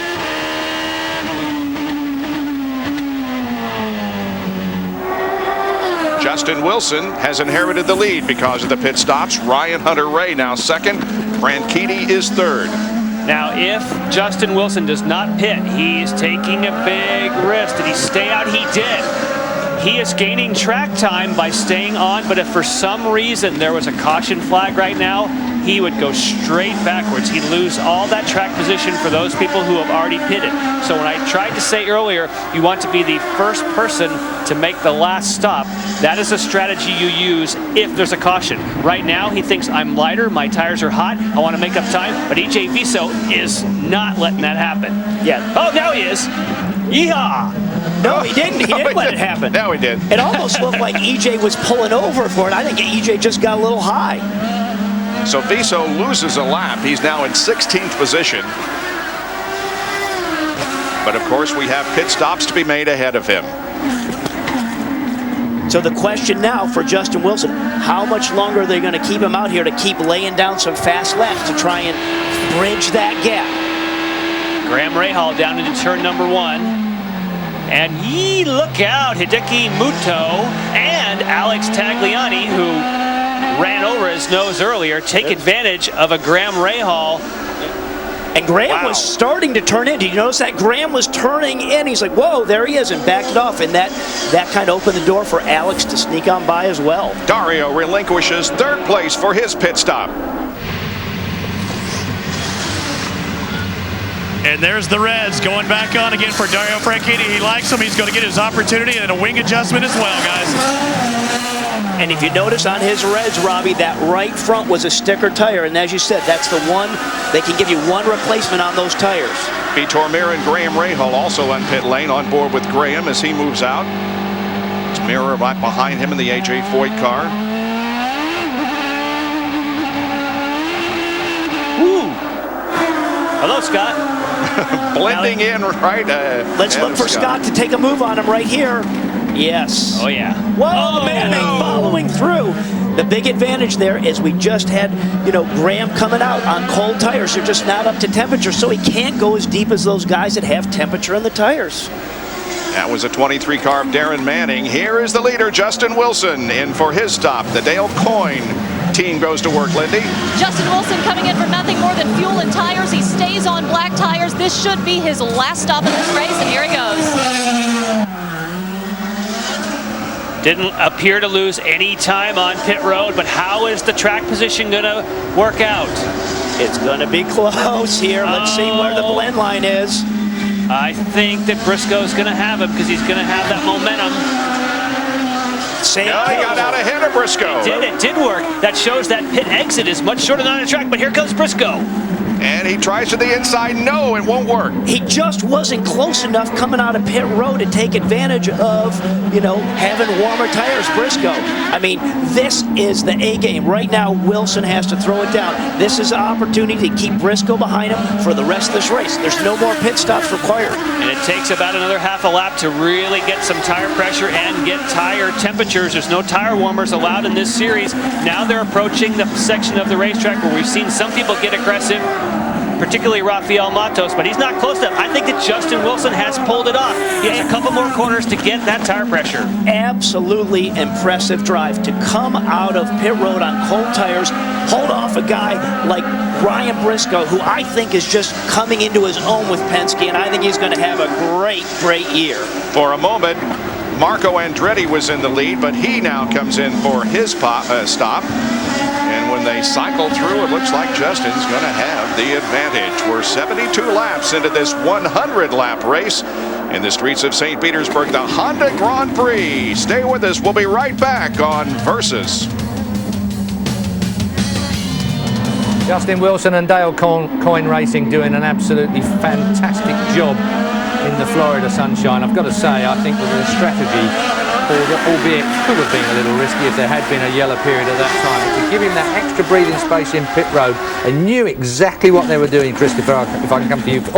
And there is that yellow. If he'd stayed out another couple of laps, that would have completely wrecked his strategy, Justin. And I think that's Ed Carpenter, Ed Carpenter in the Menard-sponsored car. Yeah, but what we were just going to touch on, I didn't realise, did you, that the pit out was that quick for him to have got out? Is he out of the car? Well, We don't know just yet. These are live pictures, ladies and gentlemen. We are not with our broadcasters. He's still in the car at the moment, but it looks like the visor is up to me and his head is definitely moving. So, as in broadcasting etiquette, we probably won't stay on that picture too long, I would think. Well, certainly that's our etiquette here. But no, the point we were making was that the pit out is obviously much faster than you thought it was from the line where you're allowed to re-accelerate. Is that right? Yeah. Because I think the expectation was that it's very, very dodgy. Wasn't going to make it. Yeah, very dodgy pit exit. And you you're flying accelerate right into a corner. flat out. Actually, you're quicker coming out pit road than you are coming through the left-hander, and you can sort of meet in the middle if you're not careful. With me here in the Sky Sports studio is Johnny Molam and Christopher Tate, of course. This is round one of the IndyCar Series for 2009. My name's Keith Ewan, and we are being treated to an enthralling, dramatic opening St. Petersburg race. It's the opener of this year, of course. We didn't go to Homestead, we came straight to the streets, and it's been all action, Johnny. It's fantastic. I really enjoyed it, and we mentioned all the other drivers, and obviously we mentioned especially the British drivers. We obviously mentioned Justin at the top of the show, but again, very, very late deal coming together. He was bitterly disappointed yesterday because of traffic not to get pole position, but right now, I mean, I don't want to give him the commentator's curse, but right now things are looking really good for him, and he'll be absolutely delighted that he managed to get in and out before that yellow.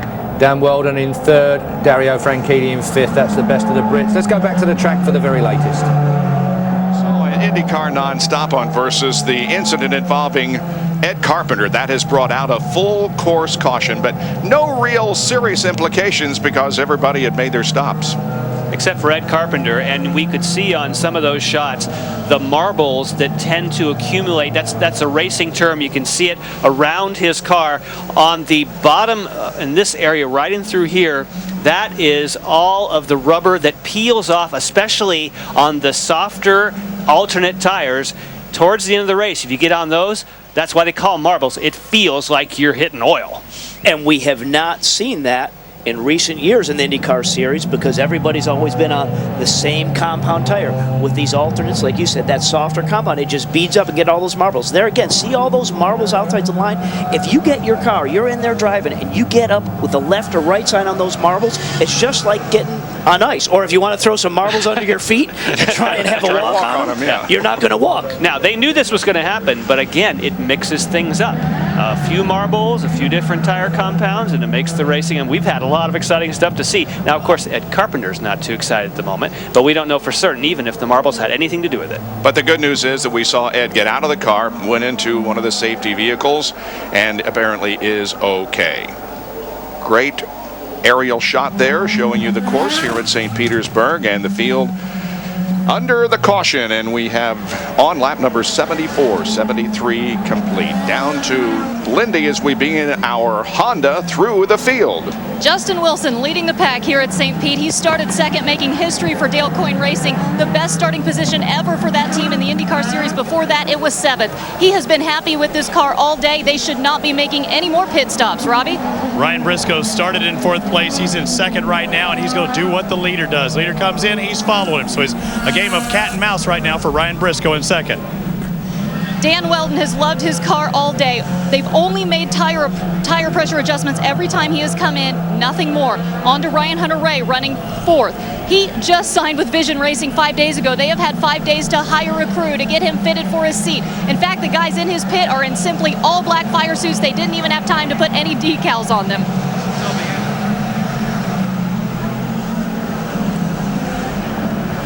He was...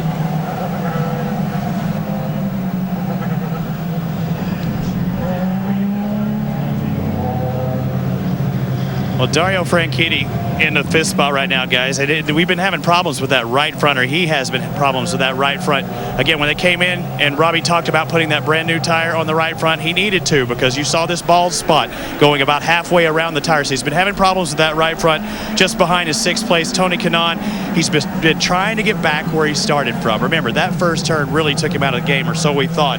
He's up to sixth place right now, trying to charge through. Just a few adjustments, and remember, that was after a front nose change at the start of the day, so he's really charged back from last all the way up to sixth place. Marco Andretti pitted on lap 70. They say their car can now make it to the end. They did tires and fuel. By the way, EJ Vizo now in his pit box. He had dropped down to the 16th spot, and they said that was a pit stop problem, and he is now back in. and that ruins a good day that EJ was having. And we haven't talked, there is Viso's car. We haven't talked much about Marco Andretti, but give him a call as he has moved up into the top 10, as you heard, in 7th position. Yeah, when I talked to Marco a little bit this morning in qualifying, something was wrong with the underside of their front wing, so they weren't getting any downforce up there, and they didn't know that was going on, so they were making adjustments, not knowing that something was broken up on the front wing. A little frustrating for them. Wilson, Briscoe, Weldon, Hunter Ray, and Franchitti with 74 laps completed at the Honda Grand Prix of St. Petersburg on Versus.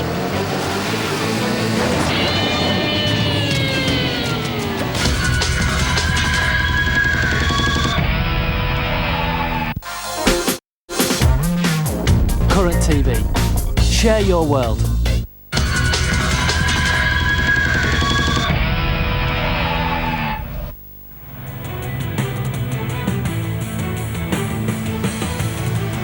Boy, we begin the 2009 IndyCar Series with 2 incredible street races in communities that really get behind this event. In 2 weeks, we'll be at the Toyota Grand Prix of Long Beach with coverage at 3:30 Eastern here on Versus with the Firestone Indy Lights on Monday night. The community here in St. Petersburg just really loves and supports this event, as they do in Las Vegas. All right, our pit strategist, Jack Arute, has some comments. You know, guys, sometimes they say it's better to be lucky than to be good. Well, if you're Ryan Briscoe, it helps if you have Roger Penske calling the shots. Remember, Briscoe has a new engineer. Eric Cowden has come on board as well, but it was still Roger Penske that made the call as far as coming in and breaking from the normal strategy and pitting early. Looked like it wasn't going to work out. Guess what? The yellow comes out. But maybe he has met his match with Justin Wilson's car owner, and up until this year, chief strategist, engineer, etc., yada, yada, yada. We're talking about the little guy, Dale Coyne, the little one-car team. Well, he's added Bill Pappas. I just asked Dale Coyne, how does it feel to have outfoxed the master, Roger Penske? He said, I didn't really do that. He says, we're just doing our very own thing. These two teams, I think, are going to fight it out to the finish. Let's check in with Lindy. EJ Viso, you started 16th, made the most advances of anyone in this field going up to 3rd. Let's show your hand. It shows how hard you were working out there. We saw the front wing broken at the end. What happened? Well, yeah, I stopped. We had a failure in the front end of the car. The steering column or something is broken. I can't just physically not turn it. I tried for in the last 5 laps, but you can see the result in my both hands. It's physically impossible, and it was a big risk to stay on the track for me and for everyone. You started on the reds, and I know you told me beforehand you weren't too comfortable on them. You immediately went on to the blacks. We saw you put the reds back on here at the end. Why did you do that? Well, we were checking to see if the compound of the tire will do any difference, but it didn't. It is just a failure in the mechanic part of the car. EJ, thank you. Thank you. The first time I saw EJ Viso was at the beginning of the mini marathon in the month of May at Indianapolis, where they have thousands of runners. And I believe that the first time that he circled the Indianapolis Motor Speedway was on foot running in the mini marathon. And he did very well in that event, too. A lot of these guys train really hard because on a day like today, and you don't know if you're going to get a caution right here to get a breath, and sometimes under the caution with less air going over the car, this is a super physical exercise. The top 6 cars right here represent 6 different teams. We have Coyne, Penske, Panther, Vision, Ganassi, and Andretti. Nice parity. What a great mix, huh? Wow. Here's the Apex Brazil restart. Green flag comes out on lap 78.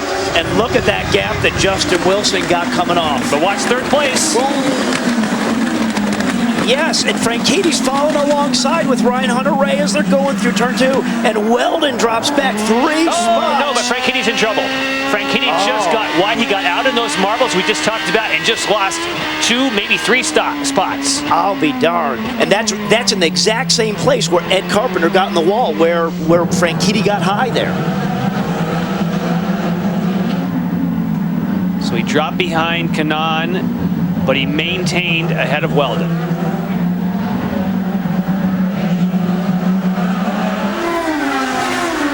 On the throttle off of turn number 9. I'm just impressed with Justin Wilson. He got a 3-car gap right at the line there. I mean, he timed that restart beautifully. Absolutely kind of snookered Ryan a little bit. That was a fantastic restart. As they cross the line, we'll get an indication of just how much distance he put between himself and Ryan Briscoe. Look at Ryan Hunter-Reay. Yep, 4/10 of a second, and here he comes. He's Ryan thinking about Hunter-Reay looking for second. Yeah, he's racing. Dornbos to the inside of Muto, and Dixon to the inside of Andretti. Yep.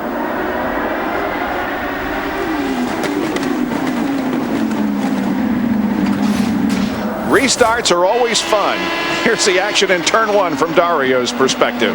And that's Ryan Hunter-Reay you're looking at right in front of him, car 21. So now let's just stay on board there with Dario. Oh no, he had a little bit of contact there with Ryan Hunter-Reay. Now the guy who had the best view of this is Tony Kanaan. We ride with Tony.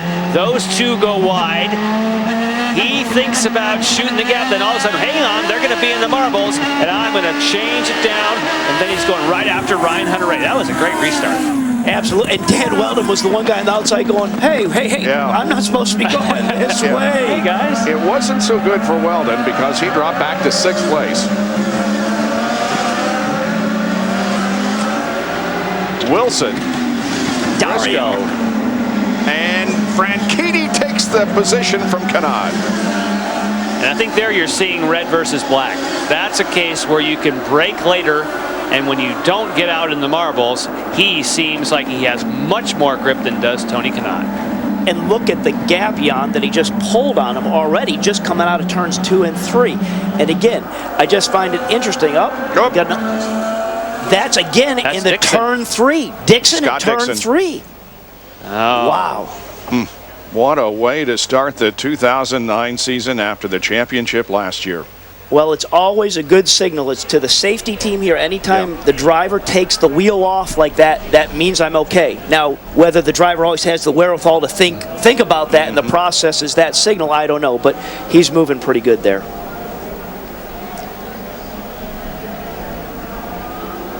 That is the same exact spot as Ed Carpenter, correct? Absolutely. Looks like it. Yep. Same spot.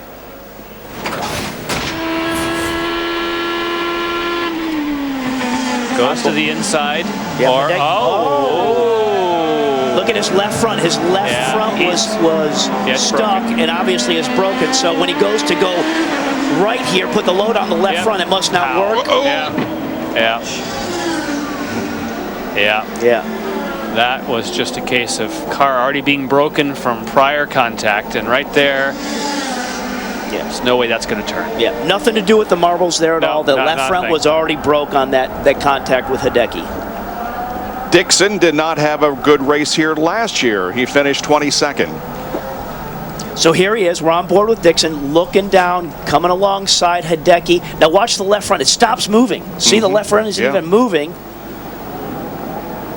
Contact with the right rear of Hideki, and something's definitely broke. Jan, take a quick look here and see I think it's on the bottom. It is. I think it might be the bottom. Watch the bottom below here, because the steering link typically right there, that's what you think would cause the problem. It wasn't. I believe that may have knocked something loose. The lower support to that A-arm let go, and there's no way that thing was going to turn.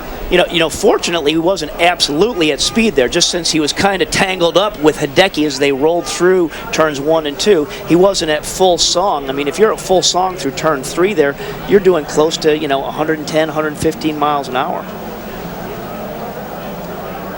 The end of the day for Scott Dixon as he is out of the car and waiting a ride back into the pit area in one of the safety vehicles. So we're under a full course caution once again. We have less than 20 laps to go on the Honda Grand Prix of St. Petersburg, with Justin Wilson leading.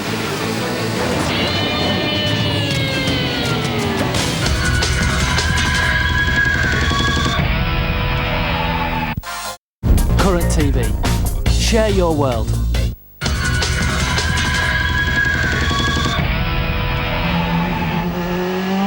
We're good again. Thank you, Dale. Back to the booth.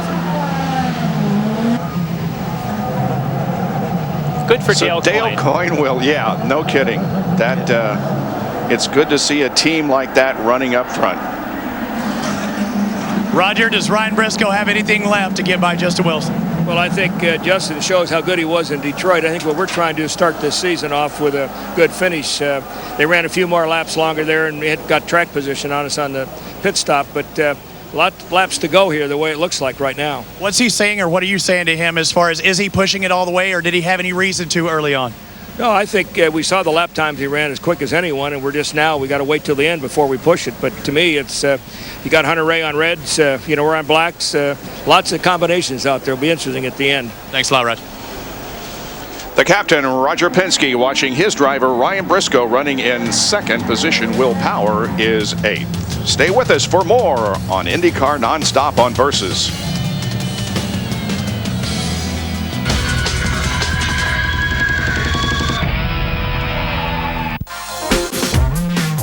Current TV. Share your world.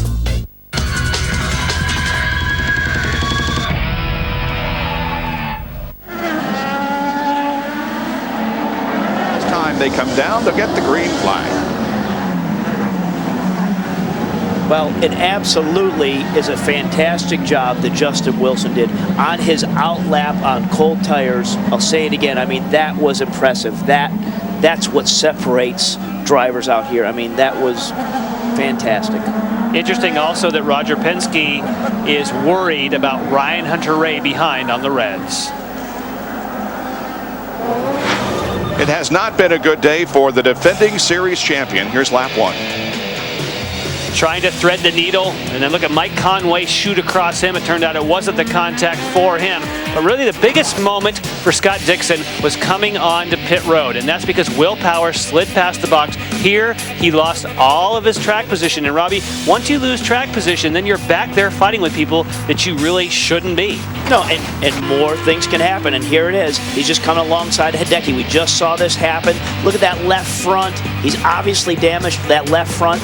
Now when he comes back through this right-hander, turn 3 here, a fast section, he goes to right, but the car just keeps going straight, and there you go.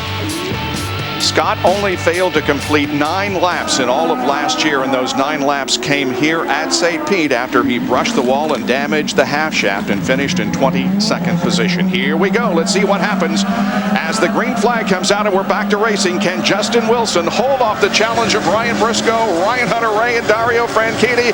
Here they come to turn 1, and Briscoe looks for the advantage, and he gets it. Absolutely perfect, clean pass. And did you just see Wilson trying to get on the gas? The rear that just snapped out. He's like, I got to get back after him. You complimented on what a great restart Justin Wilson got last time. Ryan Briscoe went to school and took it right back at him. There you go. Look at Dornbos looking down the inside of Weldon. Going to, contact. Dornbos and Weldon. And that was Power got in there too. Andretti made contact as well. Wow. We have seen it all. Dan Weldon and Hideki Muto are the 2 cars sitting there. And there'll be a couple more that'll retire because there was some more heavy contact. Dornbos first made the contact. There's his car.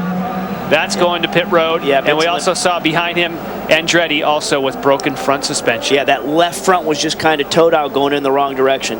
But you hit it perfectly. Briscoe went to school on Wilson on that one restart. He said, that isn't going to happen again, son. Weldon's okay in the safety vehicle. This is our 6th caution, and it ties the record for the most cautions. Yeah. And Weldon was having a great drive. Yes, he was. Really was. And Weldon tried to give him room. It's just that Dornbos was carrying too much speed. Yeah. And after the contact, no place to go. Yeah. There'll be some friendly conversations after this one. There's Dornbos as he heads toward pit lane.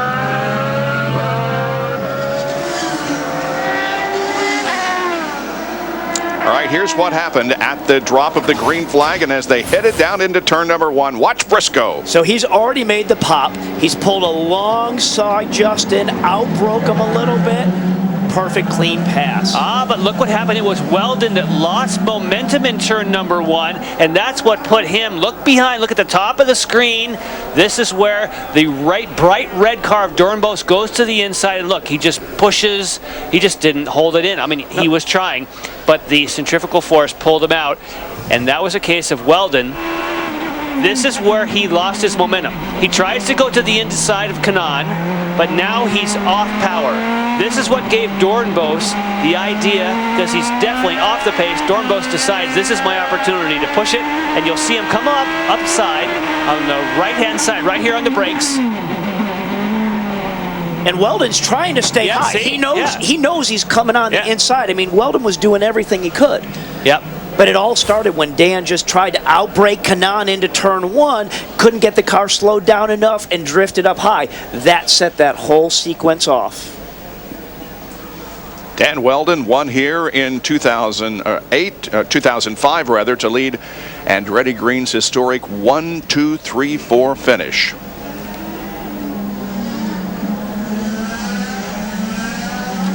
His only other podium finish on a temporary circuit was at Detroit in 2007. And once again, we have a very badly damaged race car. We've seen a lot of them today. Yeah, way too many of them for rolling into another race. Just 2 weeks. You got a weekend off, and then we're into Long Beach. Ryan Hunter-Reay is ahead of Wilson. So at the moment, Ryan Hunter-Reay, who has had a fantastic day, he was on the same strategy that we saw for Justin Wilson. In other words, running a few more laps after Ryan Briscoe. That was part of the strategy that got him up into the top 3. Jack? Guys, we were all watching all of what was happening just as Ryan Hunter-Reay tried to overtake Justin Wilson. Sometimes, again, it's all split-second timing. He had initiated the pass. We zoom in. We're watching all hell break loose behind him. Ryan Hunter-Reay quietly goes about his business and gets by Justin Wilson. What's really interesting to me is Briscoe and Wilson have used the reds to try and make time. Ryan Hunter-Reay, on the other hand, I talked to Neil Fife. He says their car has liked the alternate tires since the beginning, and that's what they're electing to use. They just fulfilled their obligation with the blacks, the primary tire, and they've been running reds the rest of the day. Ergo, they're now in second. Vision Racing is in second, their best finish ever. Third, they've done that twice at Milwaukee and at Kentucky. All right, we're getting ready to go back to Green Flag Racing. Rejoin us in just a moment here on Versus. You do, of course, have the option to stay with us here on Sky Sports at the moment. We won't be taking any breaks for a while. We'll be going to the end of this race live. And really, with me, Johnny Molam and Christopher Tate. Johnny, if I can come to you as the driver on the team here. Really a bit of a disaster there for Justin Wilson. Just didn't quite get that right. And then the defence at the end of this straight.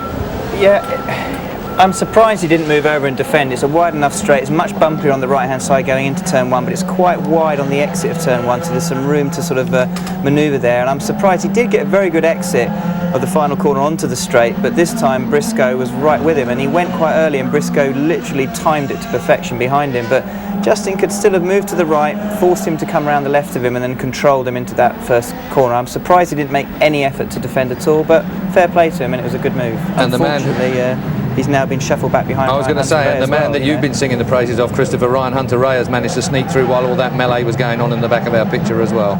Yeah, he's an intelligent racer, you know, and he will have heard everyone screaming over the radio there's a yellow coming in because of the accident happening behind him. But he was on a hot run, and interesting, he's done it all on the standard tyre. Well, it all started when Dan Weldon just got himself a little bit tied up in the middle of the corner there. Dan Weldon just finding himself without the momentum through. Robert Dornbos saw an opportunity. Yeah, and it's not really been a great race for Dornbos to show what is undoubtedly his talent and his prospects here. Now he's back full-time and with a top team. And I think maybe he was just thinking, you know, a dozen laps to go, now's the time to go for it. Johnny, talk us through. I mean, yeah, Dan, he had to do that, Dan, diving down the inside of Tony Kanaan, a little bit hot, then he's obviously compromised his rider on the left-hand side of the track through his 2 and 3, and he knew Dornbos was there, and you'll see here, he just moves right over to the right, probably should have gone a bit further, but I think actually there, if he hadn't moved back to the left, he could have defended into there, but at this point he's just hoping he can actually stay in that position, and obviously those tyres that are there to stop you going head on sucked him in. Let's go back to the track then, live, and our colleagues. Continues for the incident, and now we are down to just 10 laps to go. Ryan Briscoe is the leader, Ryan Hunter-Reay second, then Justin Wilson, Dario Franchitti, and Tony Kanaan. There were 2 Firestone Indy Lights races here in the last couple of days. Now, if you want to see these races in their entirety without knowing who won and how it happened, please look away for the next few minutes and hit the mute button, because we're going to show you highlights, okay? Here we go. Remember the name Junior Strauss, because this guy has won both races. He took the lead from J.R. Hildebrand here in a nice move going into turn number 1, and he held on for the victory in race number 1.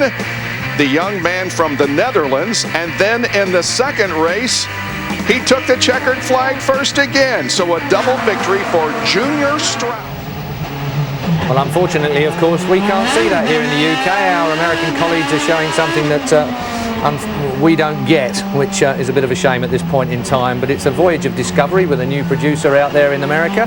Lap 91 of 100 then, and really it's all going to be down to whether Justin Wilson can repay the favour on this restart. I see a sharp intake of breath here from Johnny Molam. I would say if it was just Ryan Briscoe in front of him, he'd be determined, but he's got Ryan Hunter-Reay to get past before. So I suspect right now I'm going to put the kiss of death on it and say Ryan Briscoe's got this race won. Well, we're looking down on the racetrack again and taking a look at some of the action that we saw a little bit earlier on. And that is Justin Wilson actually going wide. That must have been when he lost that place, that second place. It is indeed. So Wilson going wide, and that's when Hunter-Reay went through. Good pictures. They picked that up nicely for us anyway.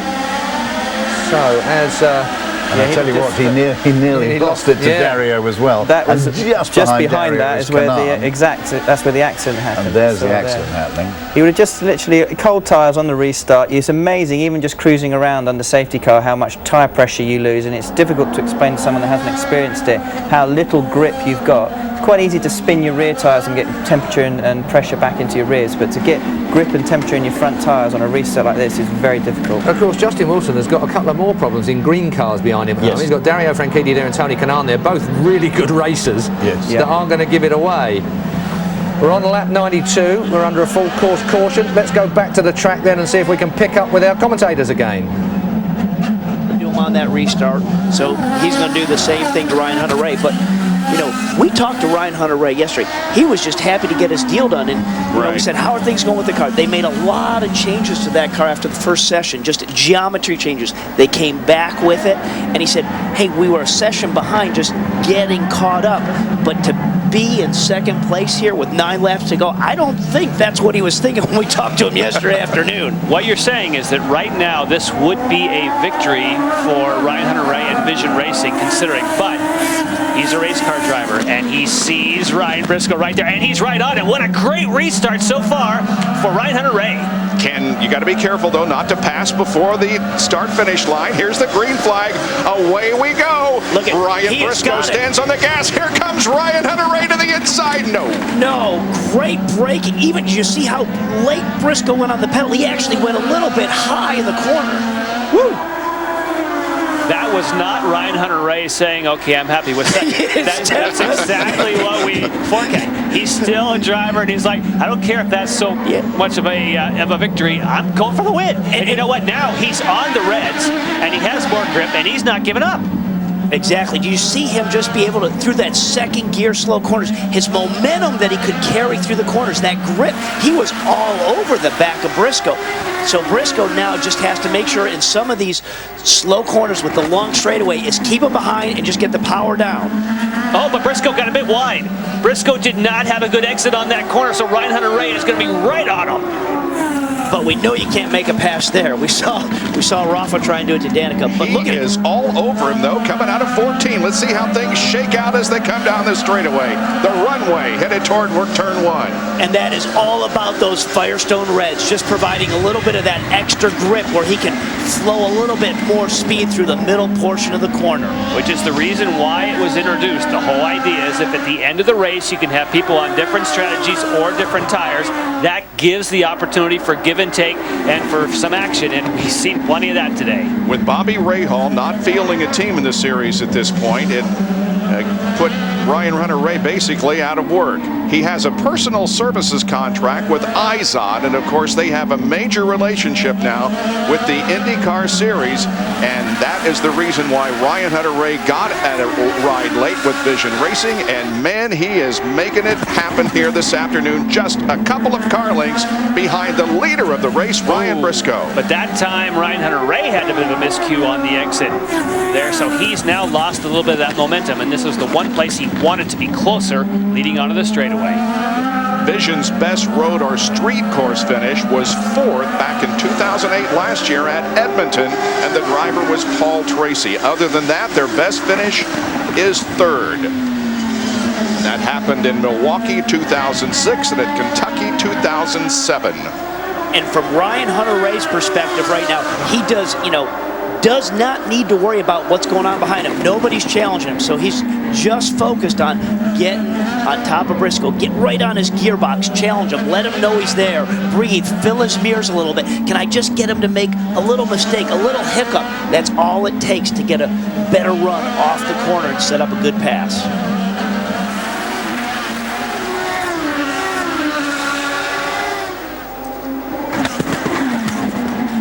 Scott Dixon crashed out of this event, and Robbie Floyd talked with him. It looked like the left front wasn't moving. What was happening from your perspective? Yeah, I think, it was just a tough day for Team Target. We had someone parked in our pit, which I haven't seen for quite some time, and that pretty much ruined us. We went straight to the back of the pack. We tried to go out of sequence a little bit to try and jump those guys. We got traffic early and we couldn't really do much. So it was a tough day. You always had to try and outbrake somebody into one or some other area. And in turn one, you had little marbles everywhere. So as soon as you got inside, you generally picked up speed instead of slowing down. And I couldn't get the car slowing down quick enough. Sort of touch with Muto there, and then the next turn seemed fine. But the right-hand corner, I think the wishbone was broken and went straight ahead. So a tough beginning of the season for Scott Dixon. He's going to finish back in about 16th position.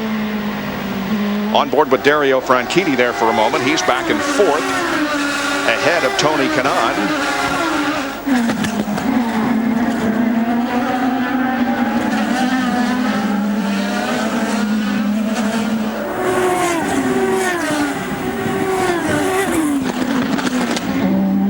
Meanwhile, coming off of corner number, contact. Alex Tagliani looking down the inside of Marco and spun him around. Marco trying to get the car headed in the right direction, and he may have blocked the track here. Now there's no reverse in these cars.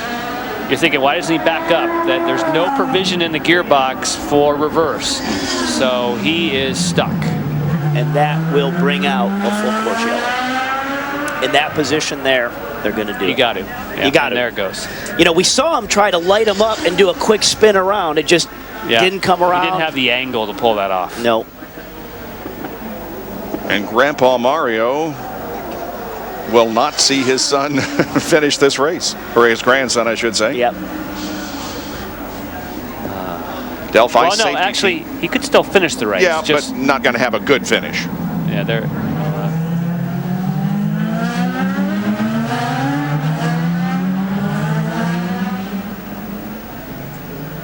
The great Mario Andretti,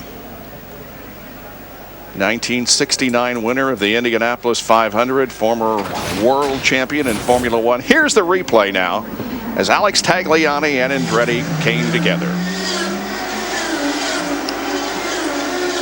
Alex is sort of definitely non-committal.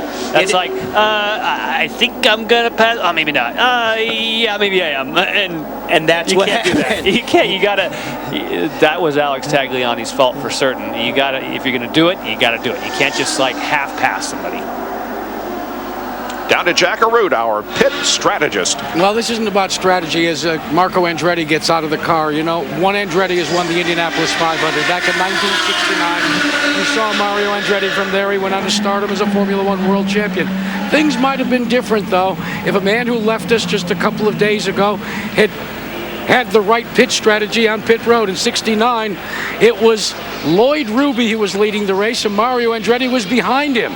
Lloyd Ruby made his final pit stop, ruptured both fuel tanks, and saw his fuel and his dream of winning the Indy 500 go out on the tarmac. Mario went on to win his only Indy 500.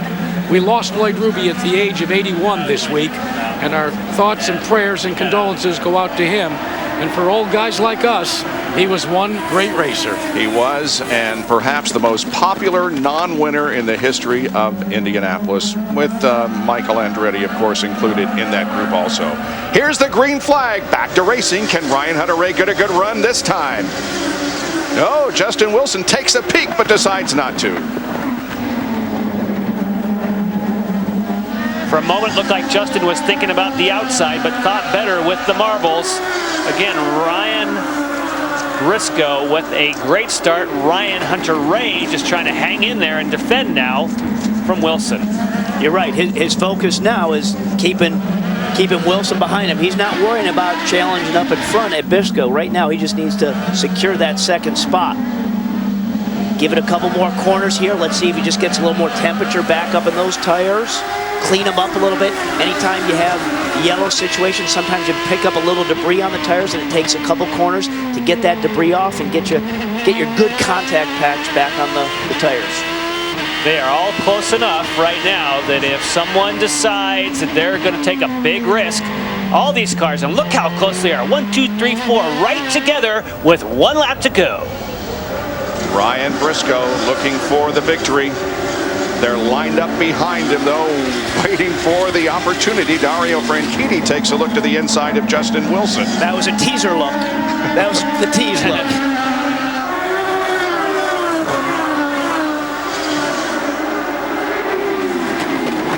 Briscoe looks like he's got the gap that he wants, but they are all so close. It would just take one misstep and this whole thing could shuffle. This is the next spot coming down off of 9, coming down into 10 is the next good braking passing zone. And it doesn't appear as if Ryan Hunter-Reay is going to be close enough. Briscoe comes through corner number 10 and make it 2 wins in a row for the Aussie.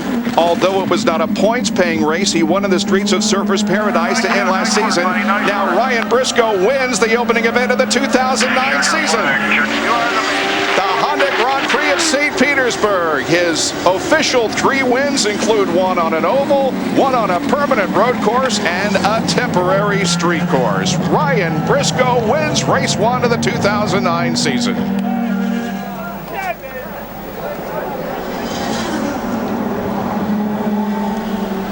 Down to Robbie Floyd with Roger Penske. Roger, congratulations, taking the victory out here. That's Ryan's third. I guess you knew what you were doing when you replaced him with Sam Hornish. We talked about that with Will and Elio Castroneves, but could this day have gone much better for you? Well, I'll tell you, this one's for Elio. The job he's done for us. I'm sorry I wasn't in the seat of that 3-car. Will did a great job, but what a job Briscoe did there, holding off some great drivers. He stayed cool at the end, and you know, it's interesting. Hunter-Reay did a hell of a job. He was on the red tires, and to me, I didn't know. I mean, it was just how could you get off at that restart, but it's over now. This kid's fast. He's won on the road street course. He's won on the oval. He looks like a serious contender. You know you've got to have some positive thoughts going into this 2009 season. Well, just great to get the season started. We got some great teams out here. I applaud the IRL and everybody what they're doing. Having you versus on as our new TV partner is good for us and our sponsors. So thanks for everybody. Congratulations. Thanks. Penske Racing's 30th win in the IndyCar Series at the hands of Ryan Briscoe.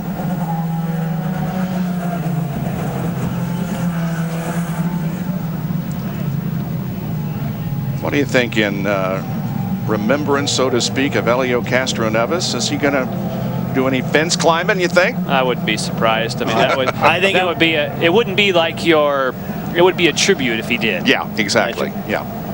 We do remember, however, Elio as we begin this season and hope that he is back with us very, very soon. We'll talk with the winner of the race, Ryan Briscoe, when we come back on Versus.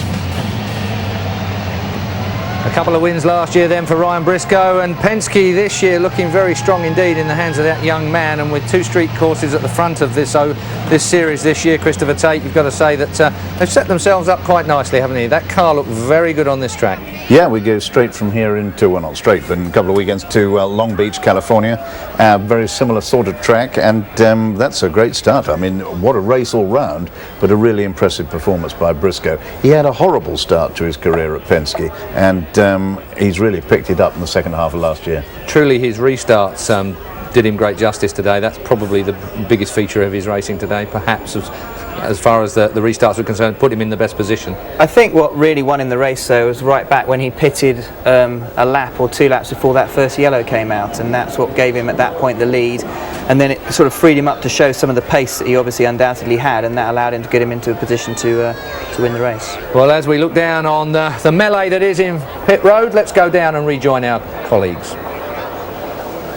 Well, the photographers have gathered around as Ryan Briscoe has the helmet off now. He wins over Hunter Ray and Justin Wilson. The best career finish for both Vision Racing in second and Dale Coyne Racing in third position. Darren Manning with a great run finishing in 8th position. Now to our IZOD victory lane. Here's Jack Arute. And Ryan Briscoe, who had not finished a race here at St. Petersburg, finishes it the way you should, in first place. Finally. Yeah! Ryan, you said finally as you came out of the car. Did you think about that in the waning moments? Oh my God, this place has been bad to me, and just feels so good to finally get to the end of this race. And we've led laps every time. We knew we were going to be fast coming here, but the race really just fell into our hands. Roger just pulled an amazing strategy once again, and it's just a great feeling to kick off the year like this. You know, it's so interesting to watch Roger make those calculated moves. As a driver for him, when he calls you in to do something like that, do you have momentary doubt, or is it just yes sir, no sir, and let's go, sir? It's just 100% confidence. You know, the confidence it gives me as a driver to race for Roger and just do what he tells me to do. He just brings out the best in everyone in Team Penske, and just so happy for everyone here on the team.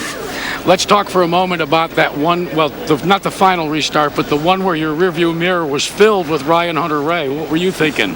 Well, I was just thinking, I've got to brake as late as I can here on these tyres, and the restarts were so difficult. They were just so slippery. I think we were getting a lot of marbles, and the tyres just took 2-3 laps to come in. And I've got to say, big congrats to Wilson as well. He was extremely fair when I passed him on the restart before that, and just what a day.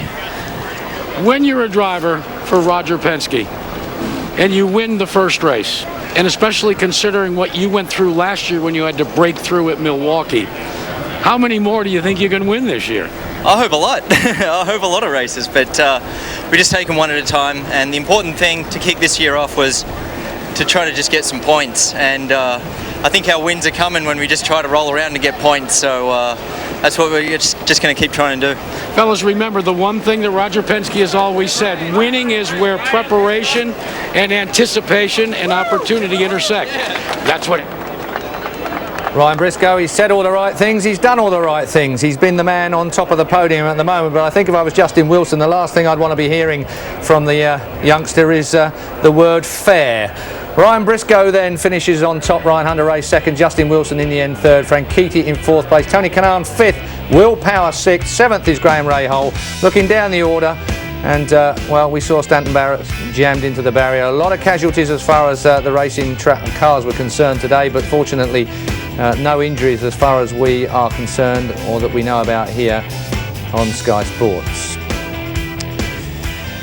So there it is, Ryan Briscoe taking that win fair and square, Ryan Hunter Ray taking it to him right to the end, and Justin Wilson deemed as, or it's a word that we hate to hear as well, racers, I think, fair or easy. What's your view?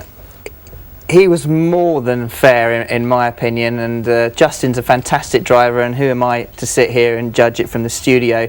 In my opinion, perhaps what Ryan Briscoe did later on another restart to Ryan Hunter Ray and just edge him over. It's very, very bumpy across to the right-hand side. It's actually a better braking grip, actually slightly to the middle, than there is on the far left. So if he'd actually moved them a bit further over onto the bumpy stuff like Ryan Briscoe did, perhaps Ryan wouldn't have been able to do it quite so easily. But who am I to judge? And Justin's still a fantastic result for the opening race of the season. Christopher, you've got to say, this race, the opening race of the year, pretty much had it all, didn't it? A very new sets of tyres, different strategies that they could come across, the track being bumpy, lots of marbles out there, possibly because of the different tyres that were on track this year as well. Yeah, all that's true. And the thing I think is really interesting is, yes, it's a Penske win, but it's not Penske, Ganassi, Andretti team, nobody else around. What's really interesting is Ryan Hunter-Reay out with a small outfit first time around at Vision, and then in third place Dreyer. You know, I mean, this is good to see the smaller teams breaking through, and hopefully we're in for a real topsy-turvy season with all sorts of things happening throughout the year. Long Beach next, looking forward to it?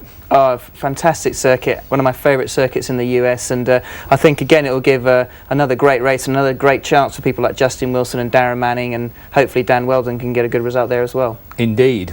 Well, the road racing continues for the open wheelers as round 2 of the IndyCar Series takes to the streets of Long Beach in California, as we've just spoken about. Join us on Sunday, April the 19th for the Toyota Grand Prix of Long Beach at 9 p.m. on Sky Sports 3. There's more American motorsport coming up after the break. Race 7 of the NASCAR Sprint Cup Series comes from Texas this week. The Samsung 500 from the Texas Motor Speedway is next right here on Sky Sports.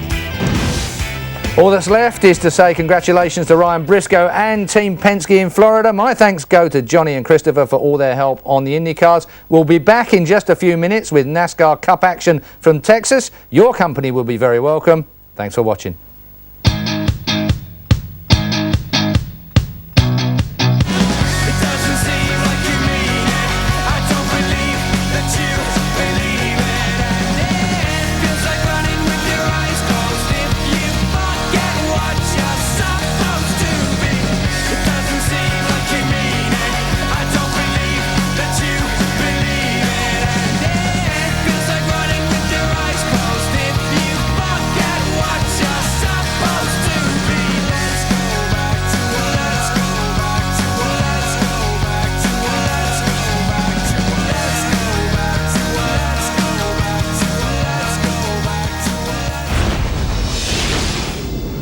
More sport, news and views at skysports.com.